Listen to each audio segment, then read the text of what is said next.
Keep it there only. No. Keep that box there. It's different, that is different. This donation is different, that donation is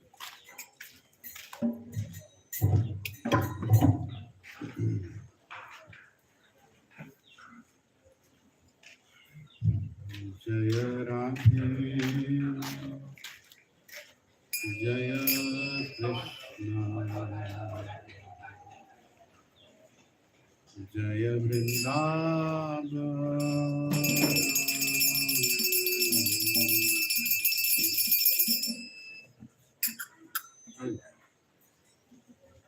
maintenance manager ఉంటాడు, ఇక్కడ table పెట్టాలి, విగ్రహాలు పెట్టాలి.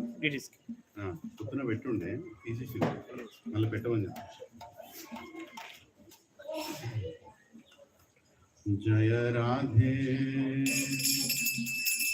జయ కృష్ణ జయ Brindavana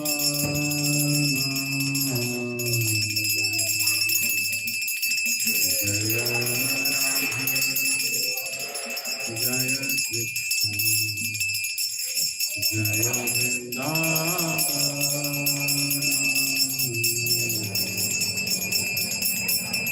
Shri Govinda Gopi Natha Madana Mohana. Shri Govinda Gopi Natha Madana Mohana. Shri Govinda Gopi Natha Madana Mohana.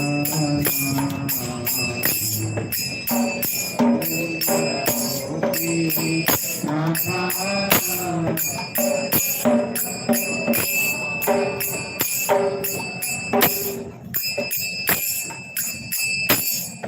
Jaya Radhe Jaya Krishna Jaya Vrindavan.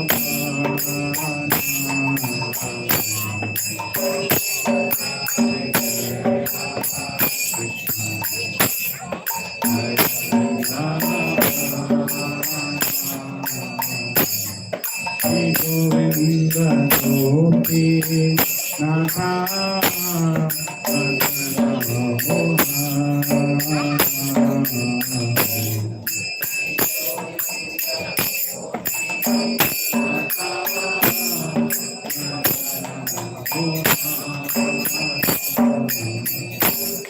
Shri Govinda Gopi Natha Madana Mohana.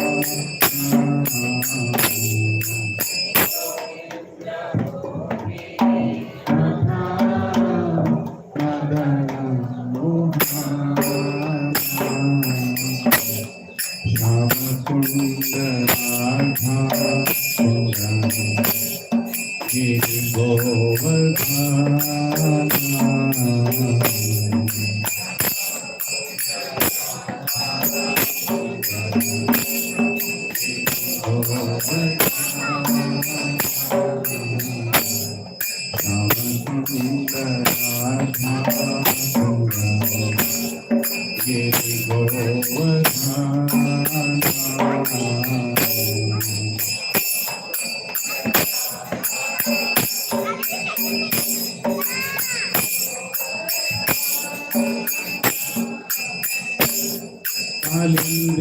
Jamuna Jaya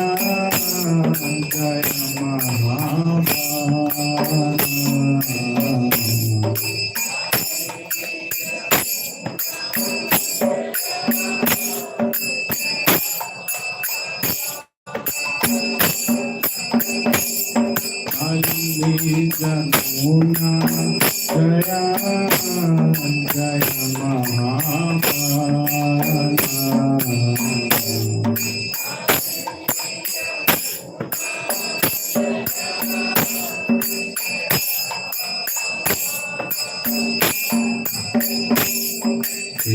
घाट पंक्ति घट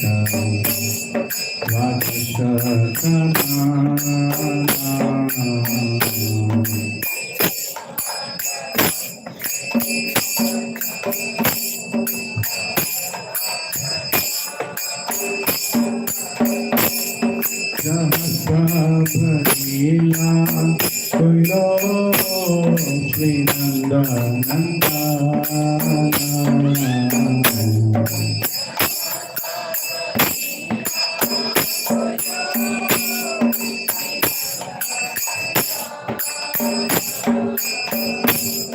श्री नंदा जसोदा जय जय गोपाल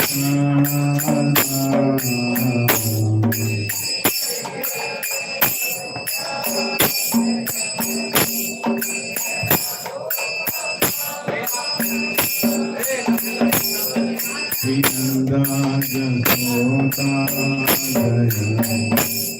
जय जय गोपाल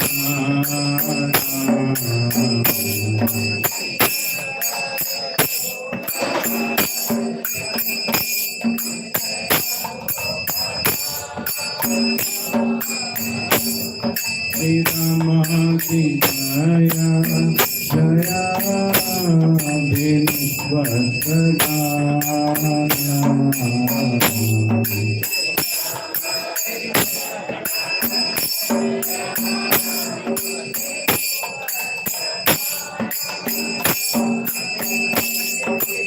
रामाधि जया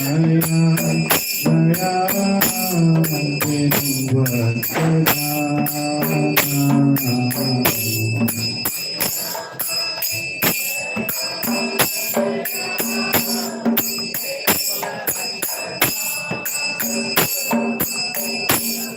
जय कृष्ण भानु जय कृष्ण सुंदरी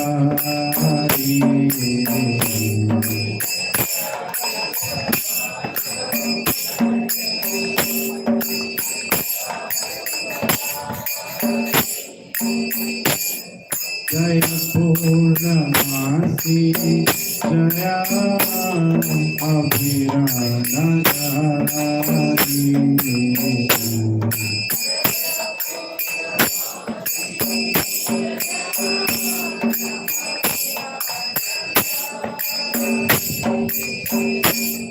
जय जय गोपीश्वर वृंदावन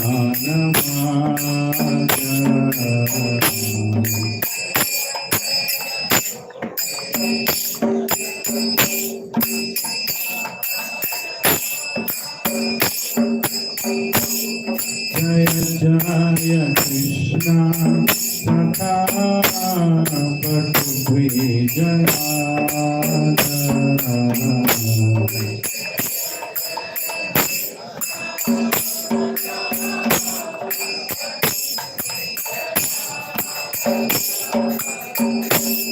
जय राम घाट जय गोपी मैया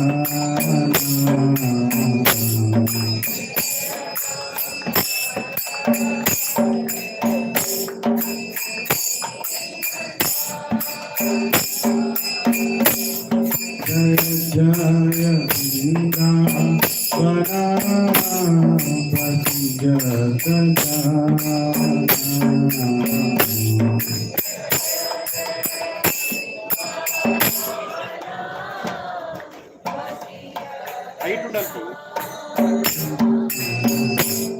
जय बीजपति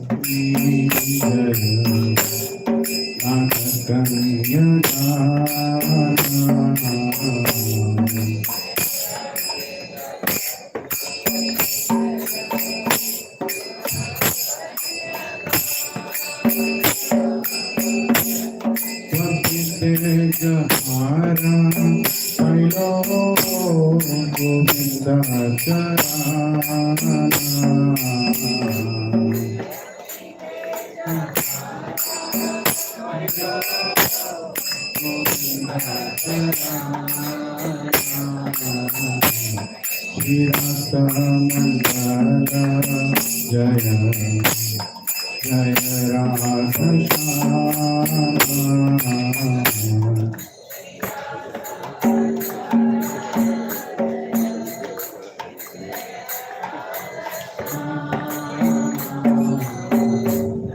जय जय राधा लीला सर्वमनोरमा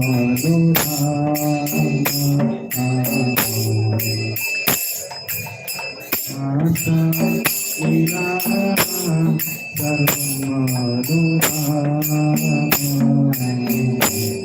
जय ज्वल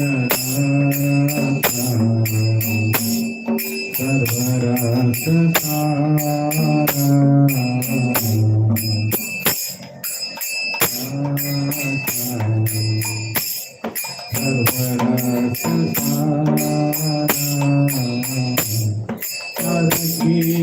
भावे जहाँ प्रगटे प्रकार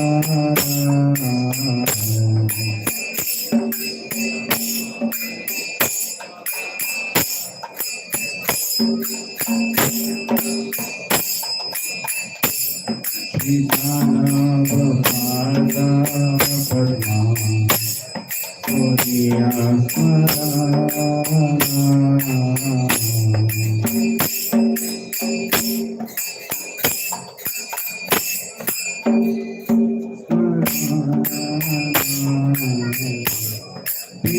कृष्ण दासा तुम्हें नाम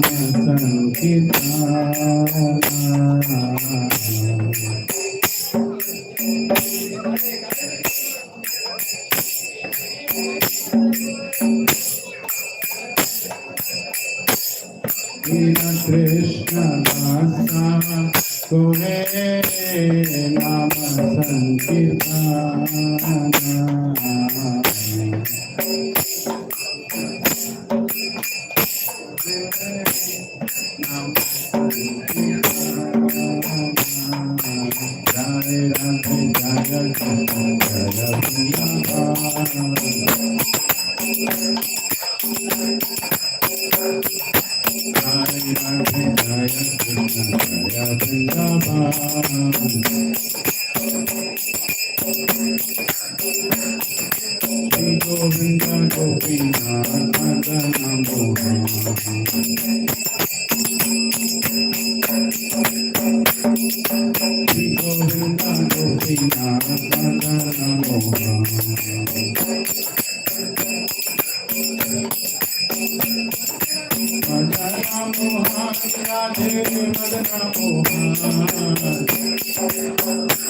Govinda Gopinath Nandana Mohan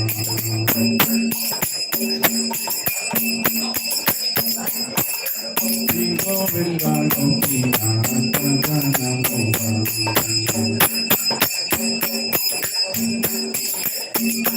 Hare Krishna Krishna Krishna Hare Hare Hare Rama Hare Rama Rama Rama Hare Hare Hare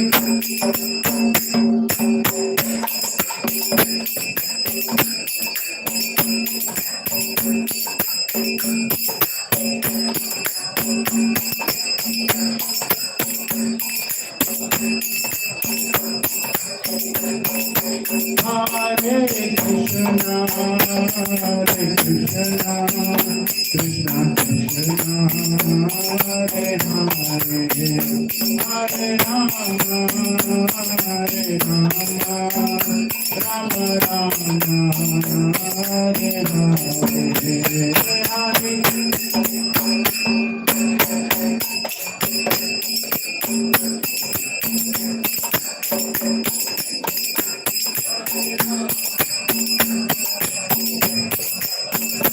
सभी लोग कहिए Hare Krishna Krishna Krishna Hare Hare Hare Rama Hare Rama Rama Rama Hare Hare Hare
बोलो राम लक्ष्मण जान की जय बोलो हनुमान की राम लक्ष्मण जान की जय बोलो हनुमान की जय बोलो हनुमान की राम लक्ष्मण जान की जय बोलो हनुमान की राम लक्ष्मण जान की हरे कृष्णा कृष्णा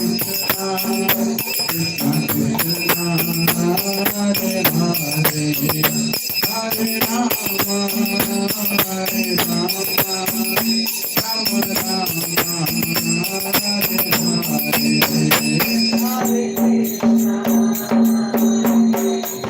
ఈ కెమెరా అతను మనం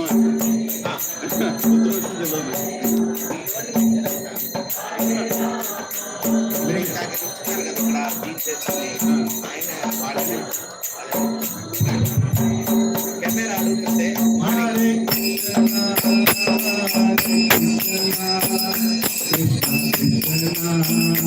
హరే హరే హరే రామ హరే రామ రామ రామ హరే హరే హరే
रामचंद्र भगवान की, श्री सीताराम लक्ष्मण हनुमान की, श्री कृष्ण भगवान की, श्रीमती राधा रानी की, श्री अयोध्या धाम की, श्री वृंदावन धाम की, जिताई गौर प्रेमानंदे।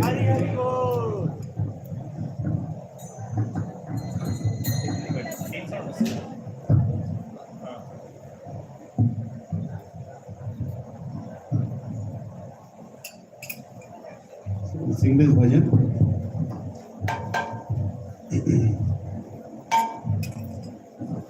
So each name of Lord Ram is prayed by different devotees in different way. So Ramachandra is a name which Kaikeyi used to call Lord Ram. Raghuvira again is called by the citizens. And they also Sitapati. So the different names of Lord Ram signify his pastimes. So we'll try to chant these mantras today on the occasion of Ram Navami. I want enthusiastically everybody to please, chant the names of Lord Ram. We all will purify our hearts. Sandhya Mataji, can you please take it? Ramachandra Raghuvira Ramachandra Ranadhira. Everybody. Ramachandra Raghuvira Ramachandra Raghuvira Ramachandra Raghurama Ramachandra Paranama Ramachandra Raghurama Ramachandra Paranama Ramachandra Raghuvira Ramachandra Ranadhira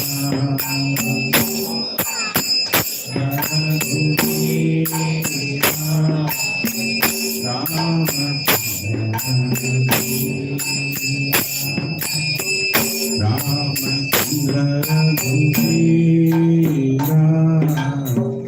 Ramachandra Ranadhira.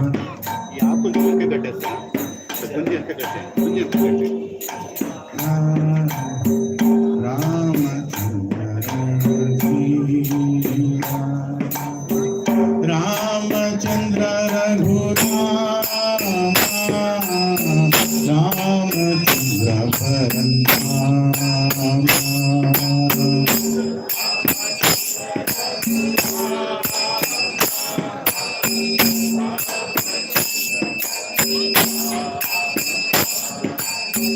Ramachandra Raghurama Ramachandra Paranama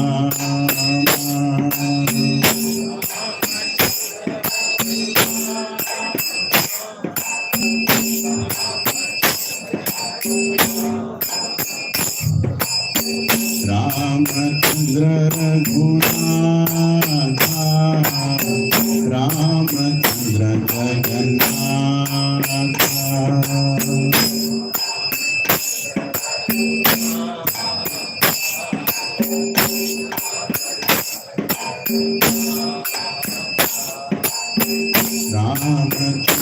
Ramachandra Raghunatha Ramachandra Jagannatha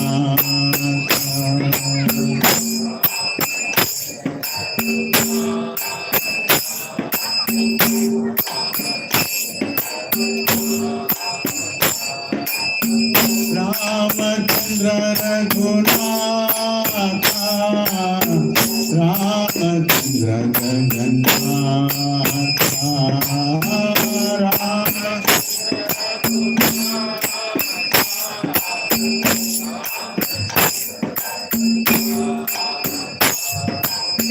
Ramachandra Mama Bindho Ramachandra Daya Sindho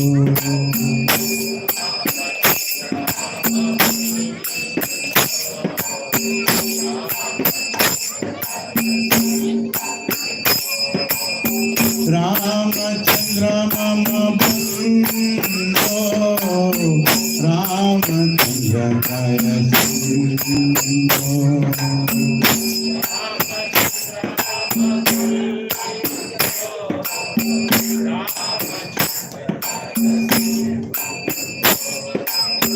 Ramachandra Raghuvira Ramachandra Ranadhira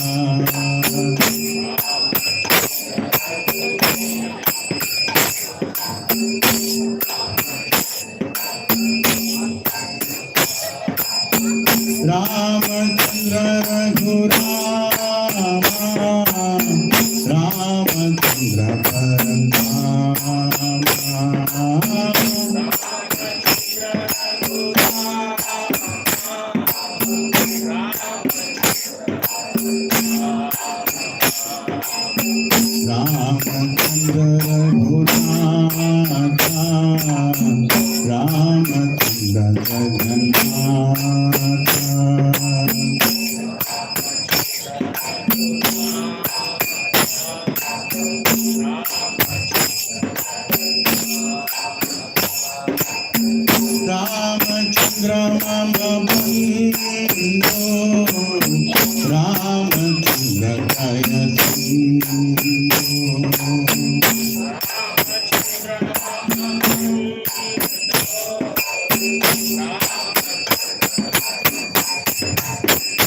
Jai Ram जय राम जय जय राम, श्री राम जय राम जय जय राम।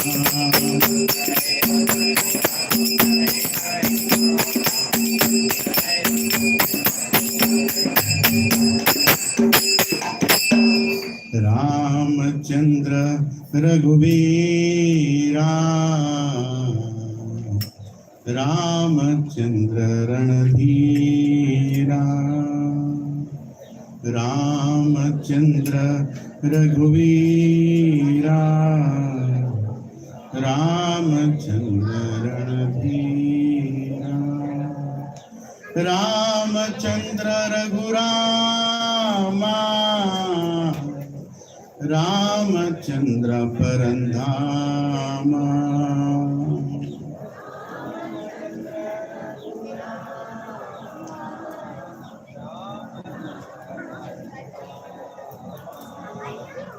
रामचंद्र रघुनाथा, रामचंद्र जगन्नाथा,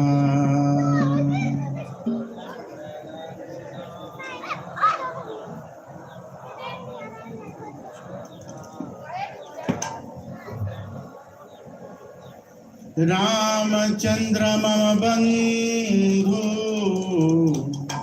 रामचंद्र दय सिंधु,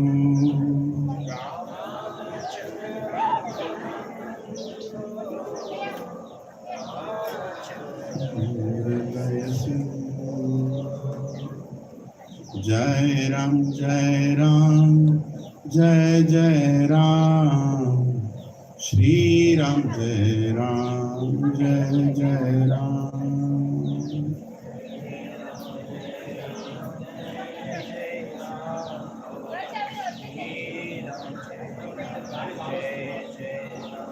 बोलो रामचंद्र भगवान की, सीताराम लक्ष्मण हनुमान की, राम लक्ष्मण जान की,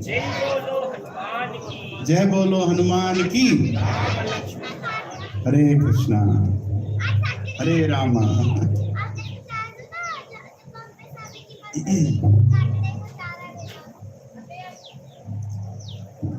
ओम अज्ञानतिमिरान्धस्य ज्ञानाञ्जनशलाकया चक्षुरोन्मिलितं येन तस्मै श्रीगुरवे नमः।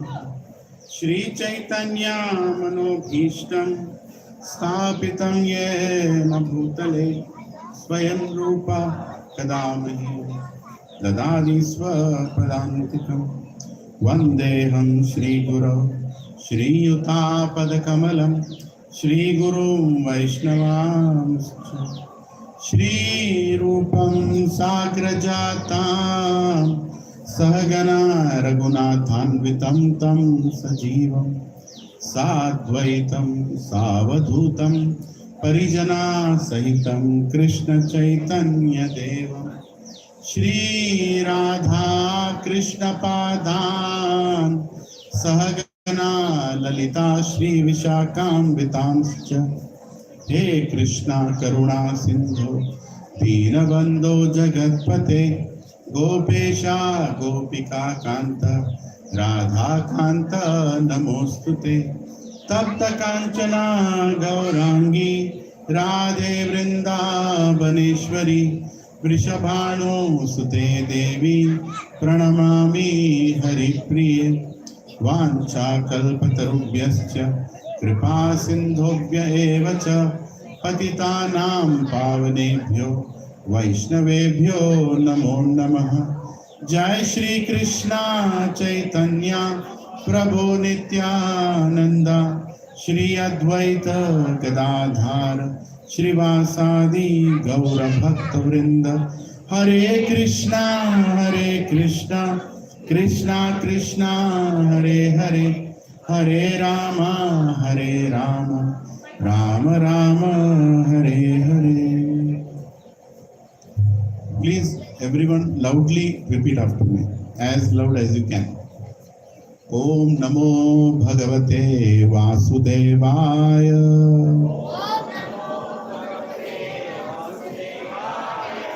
ओम नमो भगवते वासुदेवाय।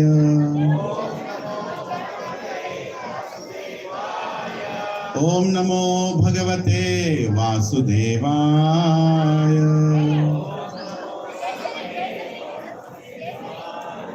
नारायणं नमस्कृत्य नरं चैव नरोत्तमं देवीं सरस्वतीं व्यासं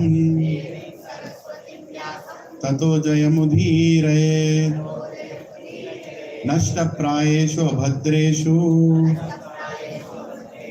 नित्यं भागवत सेवया भगवती उत्तम श्लोके भक्तिर्भवती नैष्टिकी। कृष्णाय वासुदेवाय देवकी नंदनाय च नंदगोपकुमाराय गोविंदाय नमो नमः। नमः पंकजनाभाय नमः पंकजमालिने नमः पंकजनेत्राय नमस्ते पंकजांग्रे। नमो महावदन्याय कृष्ण प्रेम प्रदायते। कृष्णाय कृष्ण चैतन्य नामिने गौरत्विषे नमः। नमो ब्राह्मण्याय देवाय गौ ब्राह्मणाहिताय च जगद्धिताय कृष्णाय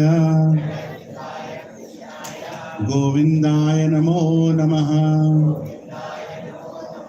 नमः ओम विष्णुपदाय कृष्ण पृष्ठाय भूतले श्रीमते भक्ति वेदांत स्वामी निति नामिने। नमस्ते सरस्वती देवे गौरवाणी प्रचारिणे निर्विशेष शून्यवादी पाश्चात्य देशतारिणे। जय श्री कृष्ण चैतन्य प्रभु नित्यानंद श्री अद्वैत गदाधर श्रीवासादि गौर भक्त वृंद। हरे कृष्णा कृष्णा कृष्णा हरे हरे हरे राम राम राम हरे हरे। मुकुं करोति वाचालं पंगुं लंघयते गिरिं यत्कृपहतमां वन्दे श्रीगुरो दीनतारिणं श्रीपरमानन्दमाधवं श्रीचैतन्य ईश्वरम्। ओम पवित्रो पवित्रो वा सर्वावस्थं गतोऽपि वा यत्स्मरेत् पुण्डरीकाक्ष सभ्याभ्यन्तरं शुचे। श्री विष्णु श्री विष्णु।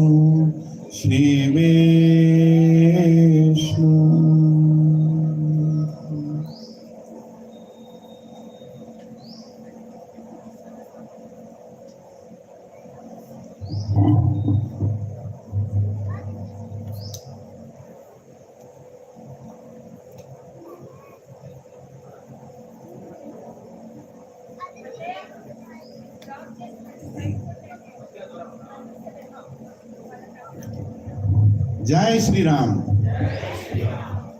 सीताराम लक्ष्मण हनुमान की जय। अयोध्या धाम की, भारतवर्ष की, अखंड भारत की निताई गौर Premanand.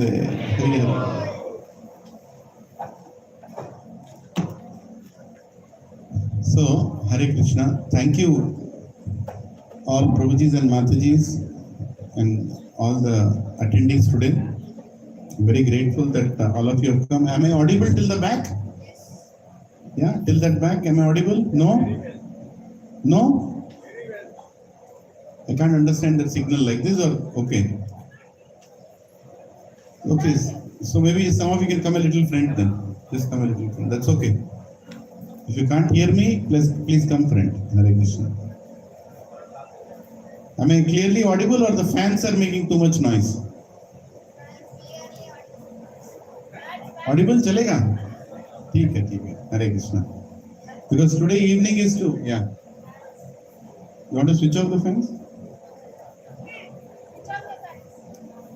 Can somebody, does anyone know how to switch it off? I don't know. चलेगा? ठीक है. Yeah, Hare Krishna. This is better? Okay. Okay, Hare Krishna.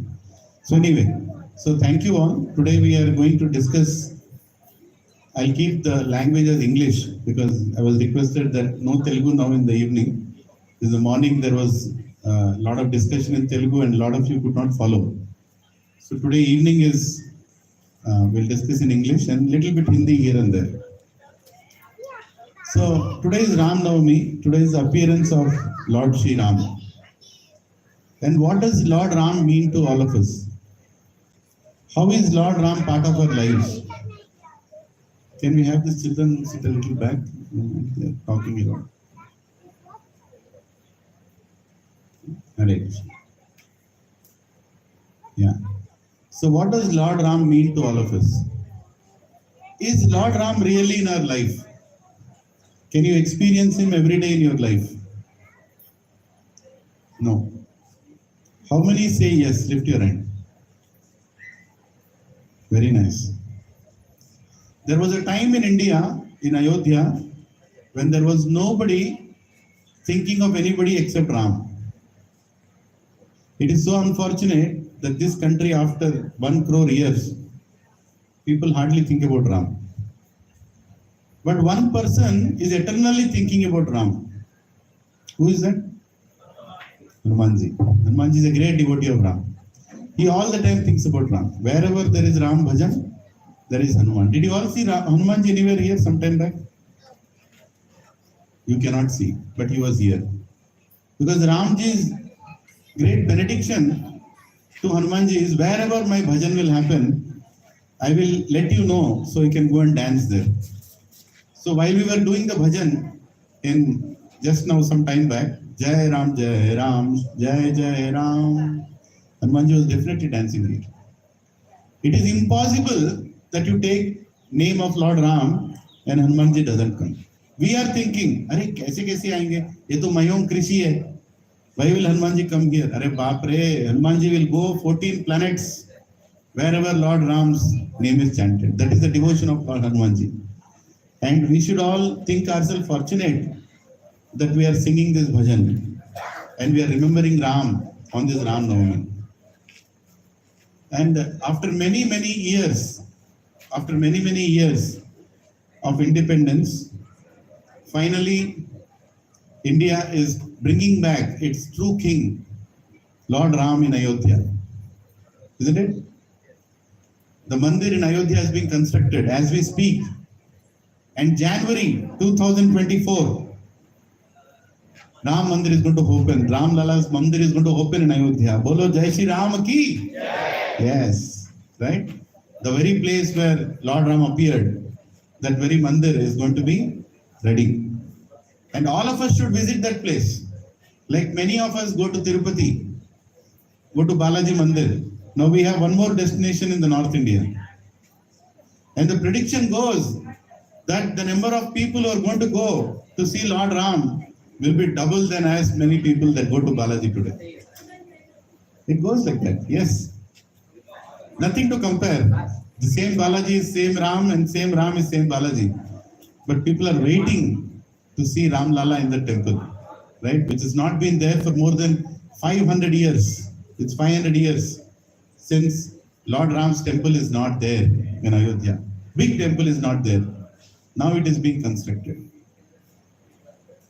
So the theme of Ramayana. So Ramayana is one of the greatest epics. Valmiki Muni has written it. The first original Ramayana is written by Valmiki Muni. There are many versions of Ramayana. Many versions are there.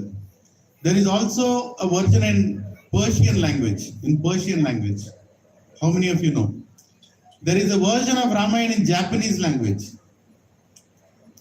There is a version of Ramayana in Chinese. I'm not talking about Ramayana getting translated to Chinese now. I'm saying Ramayana originally being there for thousands of years in these countries. You don't believe it, right? That's because of the CBSE and ICRT syllabus. You're not believing me. Because that is what we are taught. That these things are mythologies, right? What do they call Ramayana as?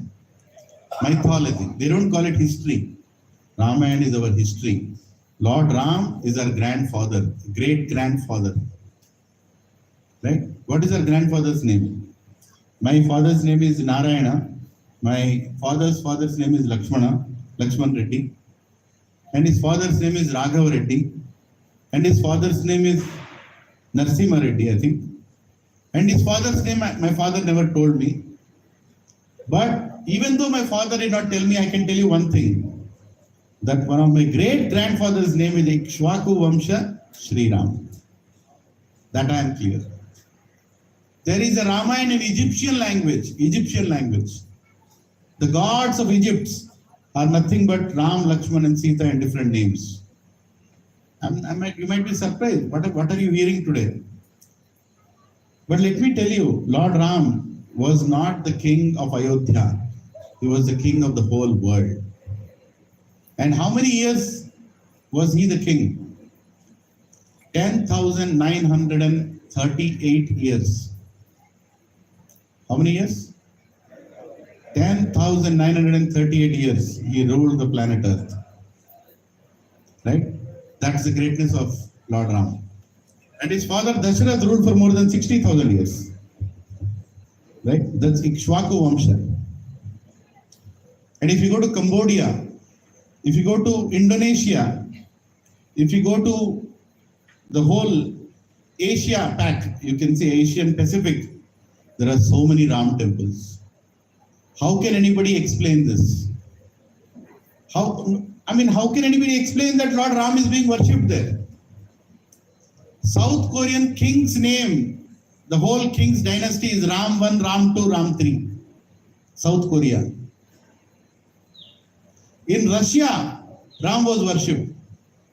Russia is a place where rishis used to stay. That is the reason it's called Russia. It was Rishia. Right? We are not making this up. There is scientific proof. But this proof was never brought forward in front of us. It was never brought forward. For close to 70 years, it was not brought forward. Wantedly, it was not brought forward. I'm not any politician here. I'm not any historian here. I'm a devotee of Ram. And I'm not hesitating to tell you the truth. We are fortunate to be taken birth in Bharatvarsha. In this tract of land from where the capital of the whole world was Ayodhya. In Dwapar Yuga, Ayodhya was the capital and the whole planet was ruled by Lord Ram. Vatican City's original name was Vatica. Right? And exactly opposite to that, there was another city, which also is referred in Ramayana.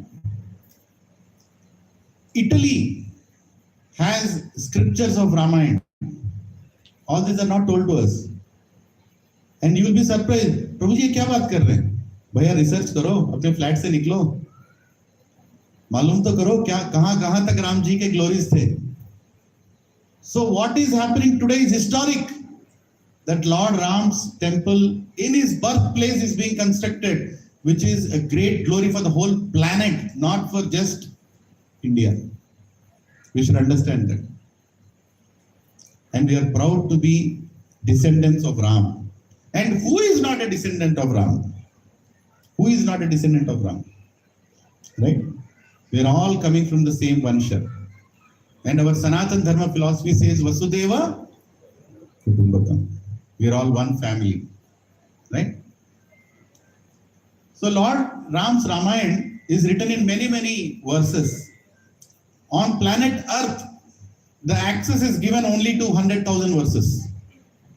100,000 verses, 1 lakh verses, access is there. Valmiki Ramayans 1 lakh verses came to planet Earth. But as you go to the next planet upwards, the number of verses are increasing. If you go to Satyaloka, Maharloka, Janaloka, Tapaloka, Satyaloka, the number of verses that Lord Brahma has a Ramayana which has 100 crore verses. 100 crore verses. Can you believe it? 100 crore. How long will it take to read you 100 crore verses? There is a Ramayana book there. We got some Ramayana books for all of you. I request all of you buy it today. Take it. I've got it from the temple. Right? It's 300 rupees each. Why am I telling to buy? Each one should have 10 Ramayans in your home. Why?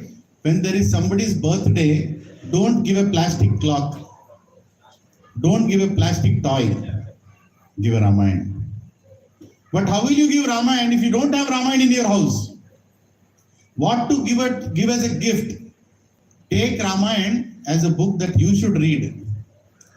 Today is RAMANAVAMI and today is 30th of March. I'm appealing all of you, everybody sitting here. I can see close to 150 or 200 of you. Okay, if everybody takes a resolution that I will read 20 pages of Ramayana every day, 20 pages of Ramayana every day, you will finish that whole book in 3 months. Just in 3 months. And you'll be proud to be part of Ram's family just by hearing and reading Ramayana. I want to see how many are ready to make that resolution with me.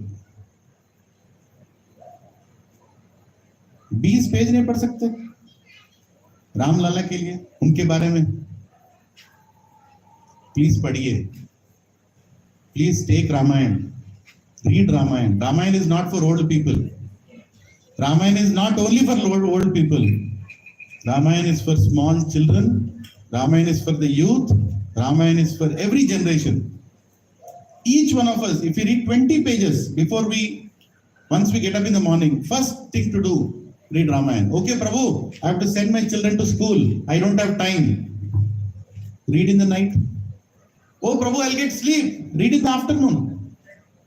Or read in the evening. 20 pages will take you roughly half an hour to 35 minutes. And by reading that much, you will understand who is Lord Ram. Don't think you know Lord Ram by seeing Ramanand Sagar Ramayana. If you think you know Ram by seeing Ramanand Sagar Ramayana, you only know 1% of Ram, 1%. Or maybe I'm exaggerating. You don't even know 1% of Ram. If you think you have seen some Star Plus serial of Ramayana, I don't think you have known even 0.1% of who Lord Ram is. Right? प्रभु ji, but मेरे को तो मालूम है वो दशरथ नंदन है, वो कौशल्या के पुत्र हैं, वो सीता के पति हैं. ये तो हर कोई जानता है और बहुत जाना है राम जी के बारे में. There are a lot of things. Today we'll try to discuss a little about Lord Ram. Right? Some aspects of Lord Ram. Ramayana in Mahabharata, before I talk about Ramayana, in Mahabharata there are many rasas. Rasas meaning mellows. Many kinds of feelings you get when you read that scripture. The feeling is called rasa. Actually, rasa is a Sanskrit word which doesn't have a compatible English word. So what to speak? Unfortunately, we have to speak in English. So I have to choose some word which comes close to the word rasa. And I can say feeling is one of the words. So in Mahabharata, when you read Mahabharata, you get Virya Rasa. Virya Rasa, meaning warriors Rasa. Right? When you read Mahabharata, you get Karuna Rasa. When you read Mahabharata, you get Dasya Rasa. When you read Mahabharata, you also get to hear Krishna's Leelas, Madhurya Rasa. Right? You get to hear Vatsalya Rasa. What is the rasa of Ramayana? There are so many rasas in Mahabharata. What is the rasa of Ramayana? Ramayan's rasa is Karuna Rasa. Karuna Rasa means everybody is crying. In Ramayana, almost every character is crying. All the time, in every situation, they are crying. And there is a reason Lord Ram appeared and made everybody cry, and he himself cried. Right? Not out of pain, out of love. We all are crying out of pain, software jobs. Lord Ram was not crying out of pain. He was crying out of love. Right? When Lord Ram did not appear, Dashrath was crying that I don't have an able son. I have many sons and daughters. Do you know how many wives Dashrath had? How many wives Dashrath had? More than 10 lakh wives.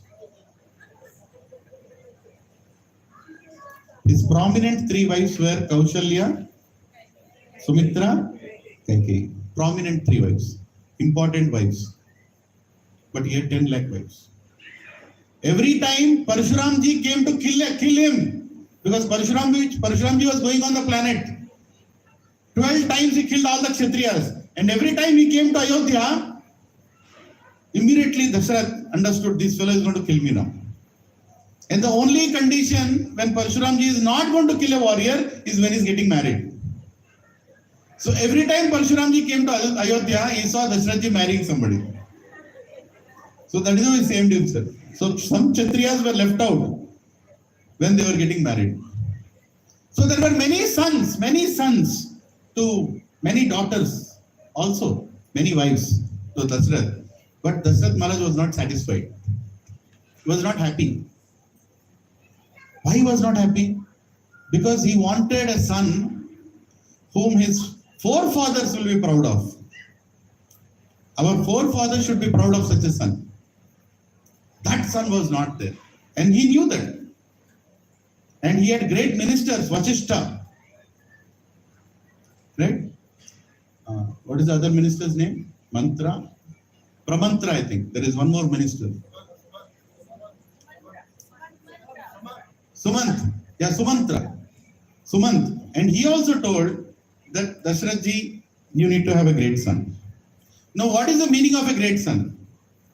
Anybody here? What is the meaning of a great son? Or rather, what is the meaning of a great son today, in 2023, March 30th? What is the meaning of a great son? जो पैसा लाता है, great son.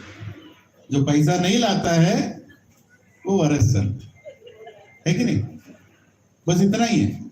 There is no other definition of great son. जिसका तेल्लापुर में villa है, great son. जिसका मयोम कृषि में फ्लैट है, great son. कौन से ब्लॉक में है, that also matters. Huh? That is our situation. But that is not being great. That is not being great. Being great means, being great. Probably you can sit in the front here. There are some chairs.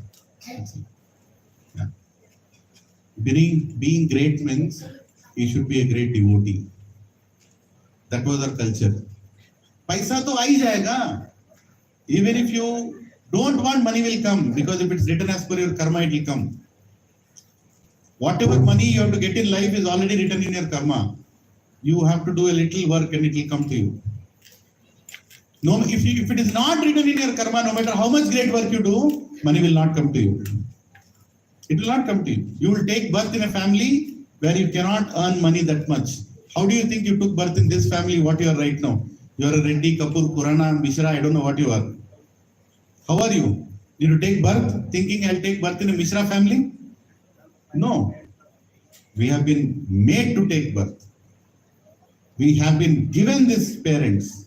We have been given this situation. Everything is happening as per a plan. Prakrite kriyamanani gunai karmani sarvasha hankara vibodhatma kartaham iti manyate. Bhagavad Gita, Lord Krishna is telling, oh fool, if you are thinking you are the doer, you are a fool. It's all being given to you. Mudha, he says Mudha. Mudha means fool. So if you want to scold somebody in English, don't tell fool, tell Mudha. He'll not understand. Right? Because hardly anybody knows Sanskrit today. Isn't it? I forgot, what do you call a donkey in Sanskrit? Vaishaka Nandan. Can everyone tell Vaishaka Nandan? Aram, Vaishaka Nandan. अरे वैशाख नंदन मतलब उसका मतलब क्या है? गधा. उसका नाम गधा है. But you don't understand because you don't know Sanskrit, isn't it? But anyway, a great devotee is a great son. Why? He will not only deliver you from the cycle of birth and death, he will deliver all the forefathers from the cycle of birth and death. The Pinda Pradhan that we do for our ancestors, the Shraddha that we do for our ancestors, we need an able son. And Dashrath Maharaj had this personal pressure on him that he had to have a son who is going to represent the entire Ikshvaku dynasty, who is going to deliver his forefathers. And then he went, and I will not talk about how he got his 4 sons. You all know that story. How he was benedicted by the 4 sons. Right? Ram, Lakshman, Bharat, Shatrugna. So they were crying before Ram was born. They were crying a lot before Ram was born that when will that great personality appear on this planet? And when Ram was sent on Vanavas, when Ram was sent on to exile, they were again crying. That why did you leave me? Kaushalya was crying. When Ram went and told Kaushalya, Mother, I have to go to 14 years of exile.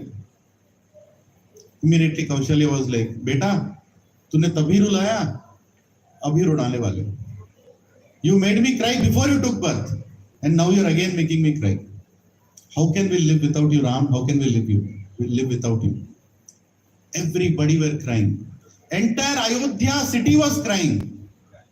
When Ram told I'm leaving Ayodhya city, they closed the gates, and Lord Ram had to go in the mid of the midnight.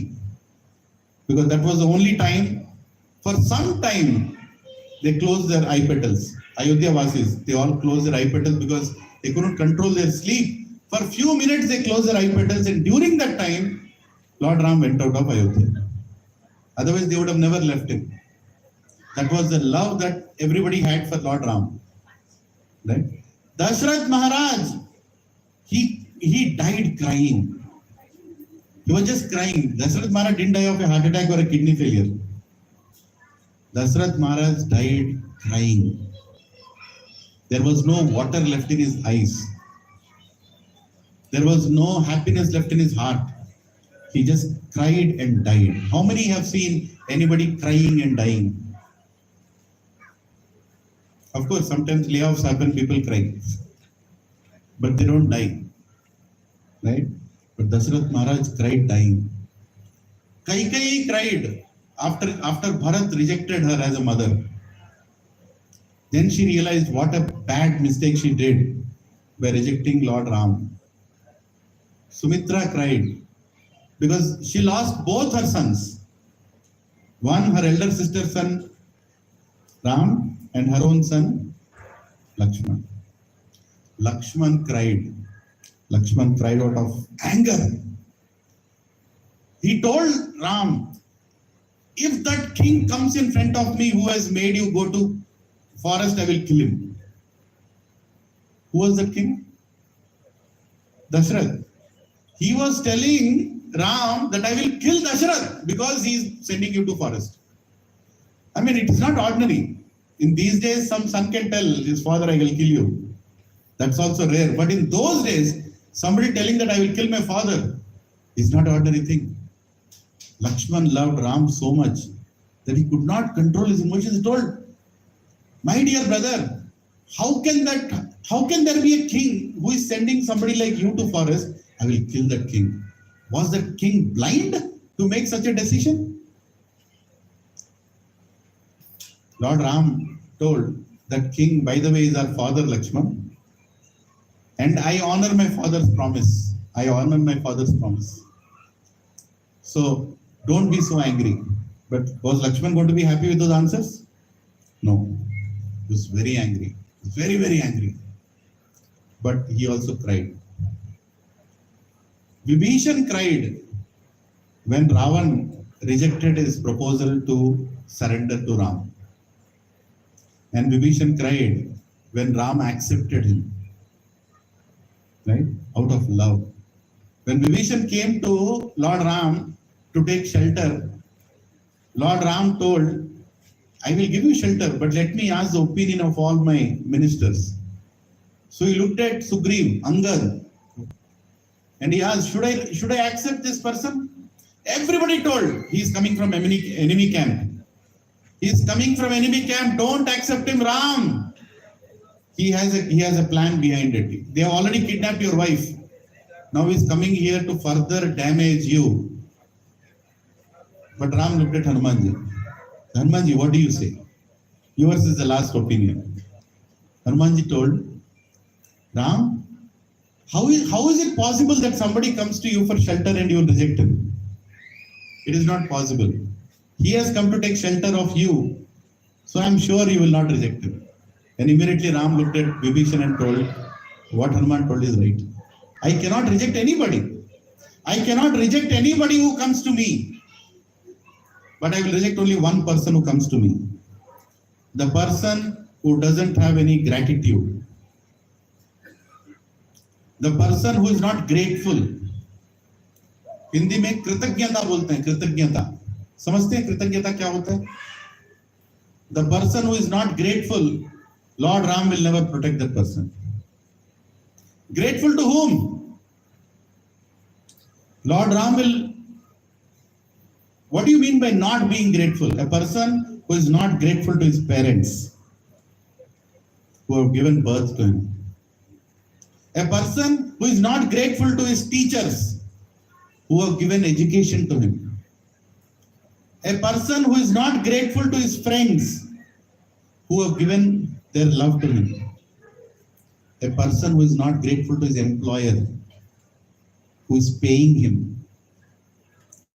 A person who is not grateful to his servant, who is serving him.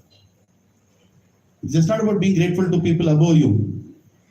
People who are working for you also, you should be grateful.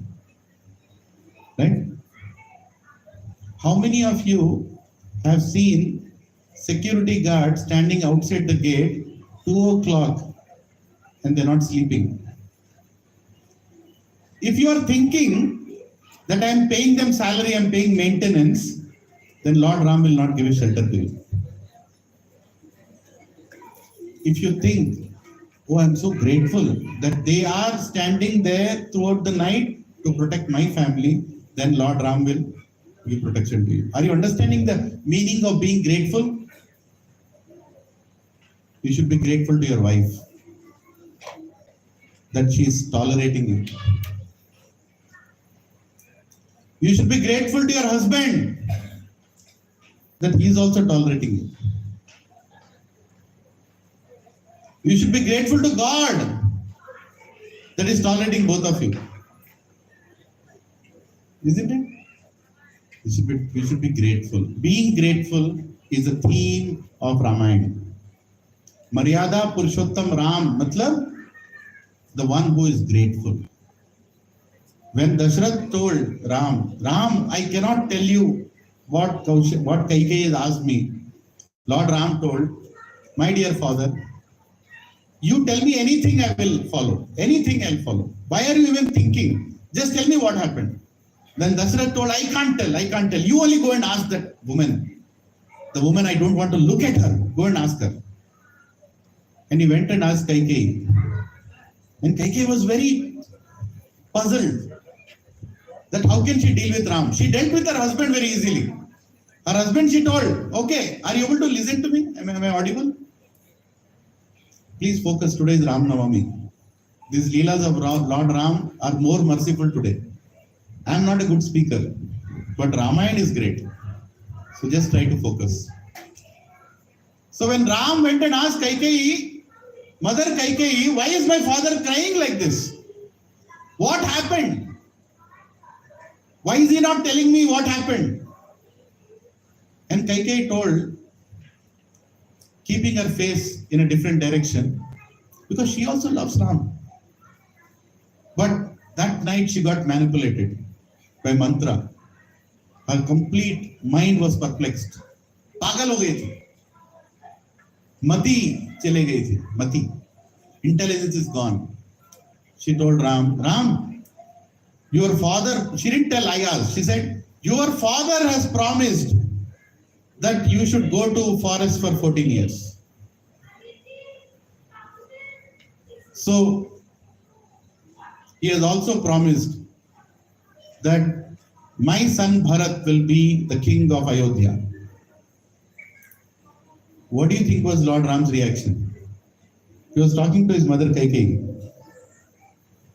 He said, Ma, are these the two things you asked my father to tell me and he is not able to tell me? Are these the two things? He told Kaikeyi, I am very disappointed with you, mother. I am very disappointed with you. Lord Ram told Kaikeyi, I am very disappointed with you. And Kaikeyi became even more embarrassed. Because, she didn't expect Ram will react like that. Ram told, see what a Maryada Purushottam Ram says, who is grateful to his mother, is grateful to Kaikeyi. He said, Mother, Ma, you have wasted your 2 boons. Why did you ask my father for these 2 boons? You could have just told me, I would have gone. Why did you ask my father? You could have asked something else. You wasted your 2 promises. If you tell me, I'll go now. You don't have to tell my father. If you tell me, I will make Bharat king and go. Bharat is my heart. Why did you waste 2 boons? And hearing that, Kaikeyi did not know where to keep her face. She was so embarrassed. Because Ram's gratefulness was like that towards his mother. Even Kaikeyi started crying. When Ram defeated Ravan and Mother Sita was brought in front of him, right? Mother Sita was crying. All the monkeys who did that war, many of them died. All of them were crying. There was a difference between Lord Ram's dealing with his Sena versus Ravan dealing with his Sena. In the war every day, somebody will die. It's very normal. Somebody will die. Ravan said also Rakshasas died. Ram said also Vanaras died. So the people who died on the side of Ravan told his army, throw their bodies in the ocean. And how? Tie a stone to their legs. Tie a big stone to their legs and throw their bodies in the ocean. I don't want the enemy to see the bodies of my army. Because if the enemy will see the bodies of my army, they will think that I have become weak. They will think they have killed many people on the army. Are you all following? But Lord Ram, every evening he would go and he would walk around the entire Sena of Vanaras, and if there is somebody injured, he would go and put medicine to him along with Lakshman. And if any of the Vanara died, he would do Antim Sanskar for that Vanar. Every single monkey, every single Vanar, every single devotee of Ram did Antim Sanskar. How many Antim Sanskar you have done here? These days, I am also hearing people not coming for Antim Sanskar of their own father. That is Kali Yuga. Right? People don't even want to do that last ceremony, or they just want to do it fast. Nikalo, khatam karo. Right? It's a burden to do that whole process. But Lord Ram did Antim Sanskar of Jatayu. Because he fought for him. His wings were gone. He did Antim Sanskar of Jatayu. He did Antim Sanskar of all the Vanaras. Do you know how pleased the Vanaras were with Ram? That you are doing this for me? Right? They never expected Ram to do that. They came to fight for him. Which king on the planet has done Antim Sanskar for every soldier who has fought for him? Tell me. Which king? Nobody. Nobody did that. But Lord Ram did it. And looking at the love of Lord Ram, all the monkeys were crying. So the whole Ramayana is filled with Karuna Rasa. Meaning, if you read Ramayana, it is not possible that you will not cry. You will cry. If you read Ramayana, every fifth page you will start crying. Because if you have a heart, you will cry.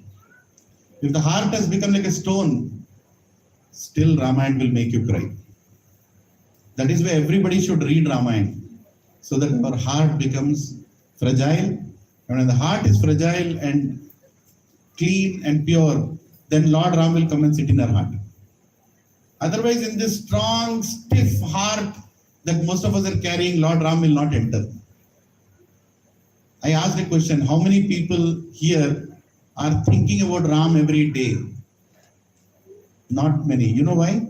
Because our hearts have become so closed.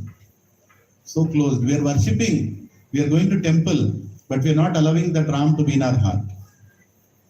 And Ram also is not coming in that heart, because the heart has no love.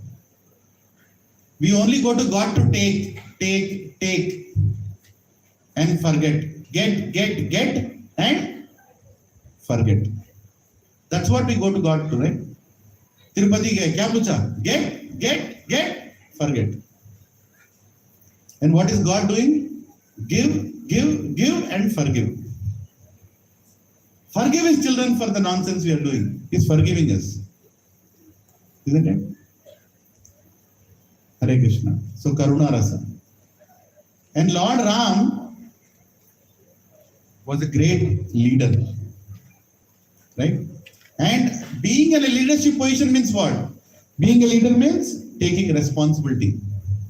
I don't know how many of you can see that, but that's okay if you can listen to me.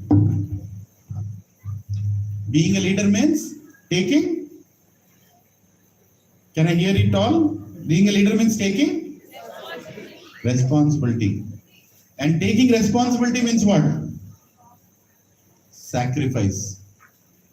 You have to sacrifice. It's not like you'll take responsibility and you'll not do any sacrifice. Sacrifice for the praja. Sacrifice for the people who are dependent on you. Every leader ultimately cries. It happens. If a leader is not crying, that means he never sacrificed anything. That means he never took any responsibility of anything. That means he was never a leader. Remember this always. Everybody wants to be a leader here. But if you're not prepared to cry, don't become a leader. Meaning what? Leadership means बैठ के रो नहीं रोने का हृदय रखो. Because being a leader means you will become responsible, and we are responsible. You will have to sacrifice, and when you sacrifice, you cry. That's the theme of Ramayana. You can see Lord Ram being a leader and how many sacrifices he did. Right? Well, I'll ask you a question. Where is the mic here? The second mic? Mic is here. What are the most painful episodes of Ramayana that general people are shocked to hear? Can somebody tell? Anything that comes to your mind? Whatever is the most painful part of Ramayana, which you are not comfortable to discuss also. Give the mic. You lift your hand, it will come. When Sita was sent to forest. When Sita was sent to forest. Yes. Any other part of Ramayana? Very painful, but you are not comfortable to talk.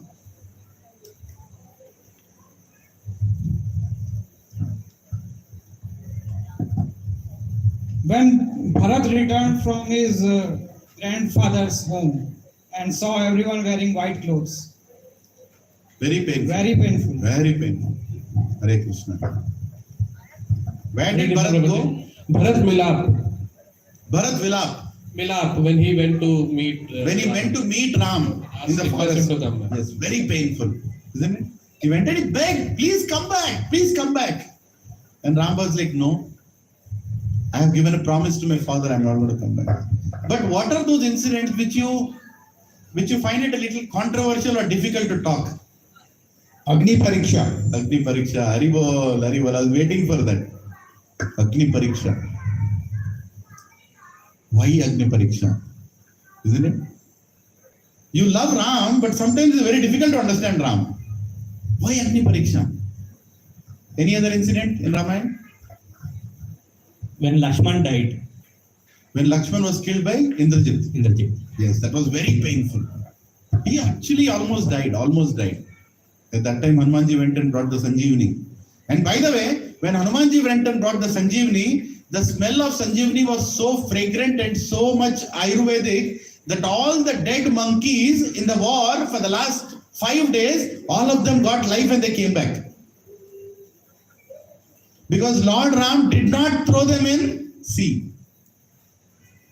He just gave them a funeral. Right? But none of the Rakshasas of Ravan came back. Because the fragrance never reached the Rakshasas. Poor Rakshasas were thrown into the sea with stone tied to their legs. You see how the whole the destiny turns? Anyway. So there are many episodes. I'm sure I kind of guessed. Kaikeyi's boons. Kaikeyi's boons are the most painful also. Right? What else you said? Sita getting kidnapped by Ravan. Nobody told that. I was expecting that. Very painful, isn't it? Mother Sita getting kidnapped by a cruel Ravana. Sita's Agni Pariksha. It was discussed even in the parliament. And sometimes it is also taken up as a big woman feminine topic, saying this is woman abuse. How can you do this to a woman? How can a man, woman? I'll not get into that. But let's understand Ramayana. Let's understand why it happened. We are worshipping Lord Ram and Sita here. But why that episode happened? Rama banishing Sita. Right? Rama sending Sita to forest. And that too when? When she was pregnant. Can you imagine how cruel a person can be? Sending his wife to a forest when she's pregnant? And then you're saying, Jai Shri Ram? If your son is going to ask you that question, what will your answer be? बेटा ऐसा नहीं बोलते, गलत. चलो ऐसे बोलो, चलो बोलो जय श्री राम. But माँ, उसने उसको क्यों भेजा अपने पति? नहीं ऐसा नहीं बोलते बेटा, ऐसे नहीं बोलते. Is that a good enough answer for your children? Is that a good enough answer? No, it is not a good enough answer. Your child will look like a devotee of Ram, but is not a devotee of Ram because deep inside his heart, he does not have an answer why Ram sent Sita to forest. Why he asked Sita to enter the fire. Isn't it? If you all agree, lift your hand. It's a question that has to be answered. So today, with all your permission, in the next 40 minutes, we will discuss answer for this. Is that okay? I wanted today's Ramanavami to be worthwhile where our respect for Ram goes up. By discussing something that is a little controversial. But it is not controversial. You yourself will tell me it is not controversial when I explain you as per scriptures. As per scriptures. So which are the topics? Mostly 3 and 4. Sita's Agni Pariksha and Sita getting banished. Before we read, before I tell you the answers, I want you to set a mood to understand scriptures. Because we are going to discuss about Shastra. I want you all to have the right mood to understand Shastra. It's not like you get up in the morning, you get a newspaper, you're reading Ramayana. That is not the mood. There has to be a different mood. What is that mood? Few things. You should be open-minded to accept a culture which is not prevalent today. That culture is not there today, but you should be open-minded to understand it. I'll give an example. Sometimes parents give instructions to their children and children don't understand. And they say that parents, you are very old-fashioned. You don't understand what is going on. Are parents really old-fashioned? No. They know better what is good for your son, but the son is not understanding. Why children cannot understand what parents are saying? Because they are not matured enough. How many agree with that? They are not matured enough to understand what your parents are saying. In the same way, have the open-mindedness that you are not matured enough to understand Ramayana. Then you will understand Ramayana. Be ready to be accepting a culture which is not prevalent today. Are you all following me? Yes. Next, understand the context. The context. Don't just see the outside thing. Okay, Sita entered Agni Pariksha. But understand in what circumstances that happened. Context is more important than the incident. Context. For example, if you see husband and wife fighting, which you can see in every house. But do you know why they are fighting? If you understand why they are fighting, then sometimes you may really understand that maybe they are too stressed out. Of course, these days husband and wife fight even if the husband pushes the toothpaste from the top and wife wanted to push from the bottom. And they get divorced for one toothpaste also. तुमने ऊपर से क्यों दबाया toothpaste को? तलाक तलाक तलाक. That is the situation today. But sometimes people get stressed out, right? And they can fight. You should understand the context. It's very important. Third, you should have respect for the personalities you are talking about. How many here is as scholarly as Lord Ram? Lift your hand.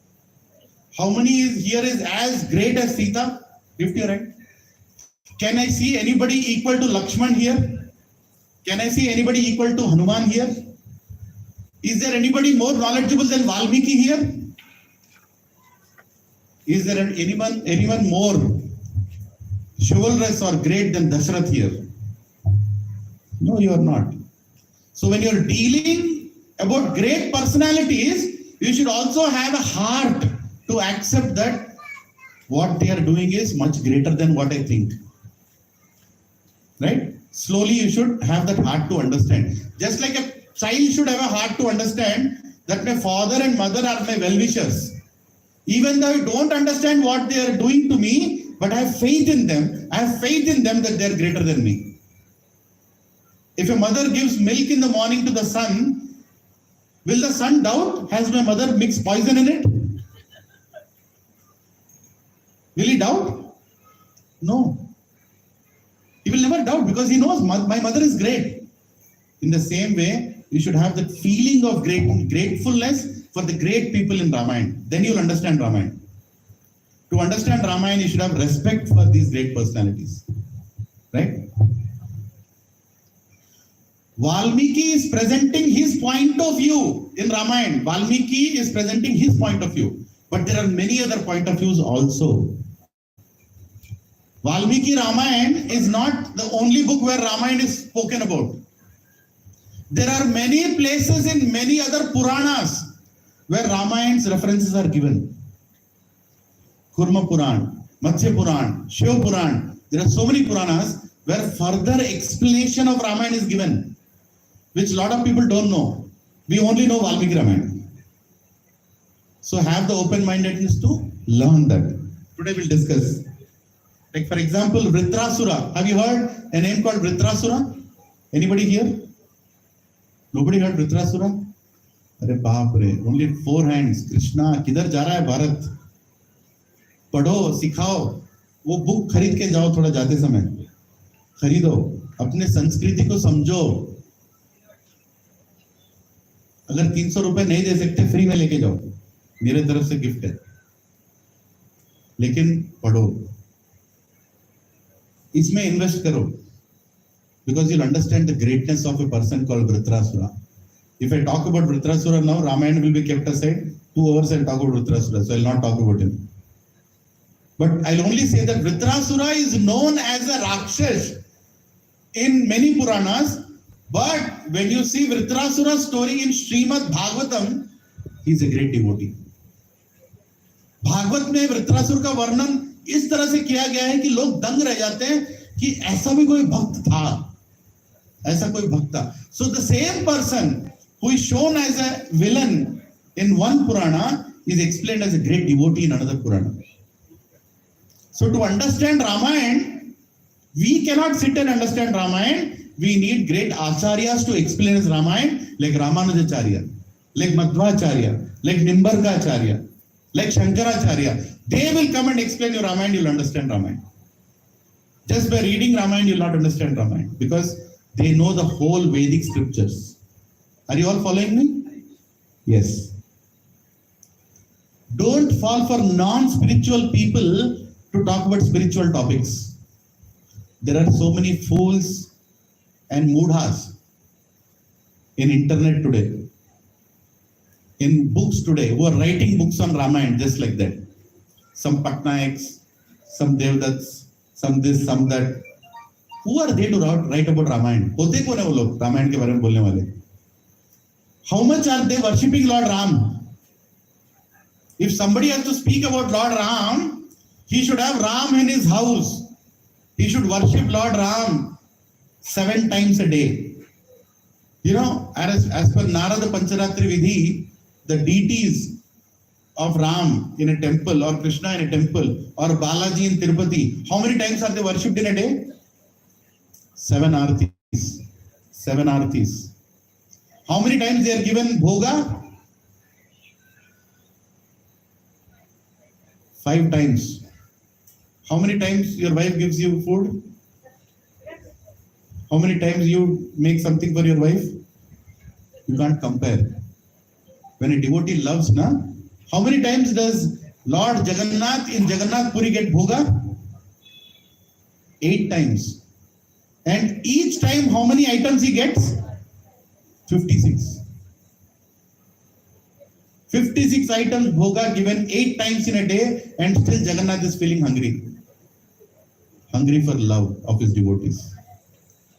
Right? So if somebody wants to write about God, somebody wants to talk about God, he should have some love for God in his heart. There are so many spiritually illiterate people who know good English and they're writing books on Ramayana. And some people who have no clue where to go reading those books, and they're concluding on Lord Ram. Right? So many. See, look at this book. Never draw a line around a woman. Happy Ramanavami or happy Dasera. What does he know about Lakshman Rekha? Right? What does he know about Sita? He has no clue. They just want to write. ऐसे ही कोई भी कुछ भी लिख देता है. ऐसे लोगों के पास नहीं पढ़ना, नहीं सीखना. It is illogical to reconcile the thought process of Supreme Lord with common people. Illogical. Common people, the way we think is different. The way God thinks is different, Baba. You cannot reconcile this and that. You cannot. Don't even try to do. That's the problem actually. As soon as you hear something in Ramayana, you immediately think, अरे ऐसा कैसे कर सकता है? ऐसा तो कोई नहीं करता. कोई कौन नहीं करता? कोई कौन नहीं करता? सामान्य लोग नहीं करते, लेकिन भगवान कर सकते हैं.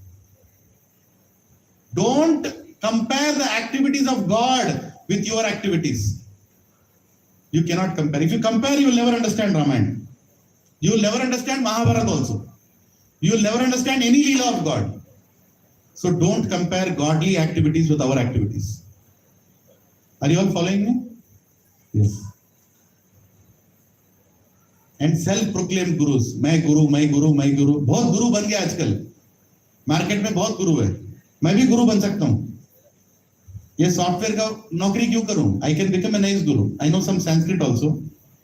I can create a, what is that? Yoga. I can create a new yoga process called Gol Yoga. Gol Yoga. दुनिया है गोल, गच्ची बोली गोल, मेरा नाम गोल बाबा.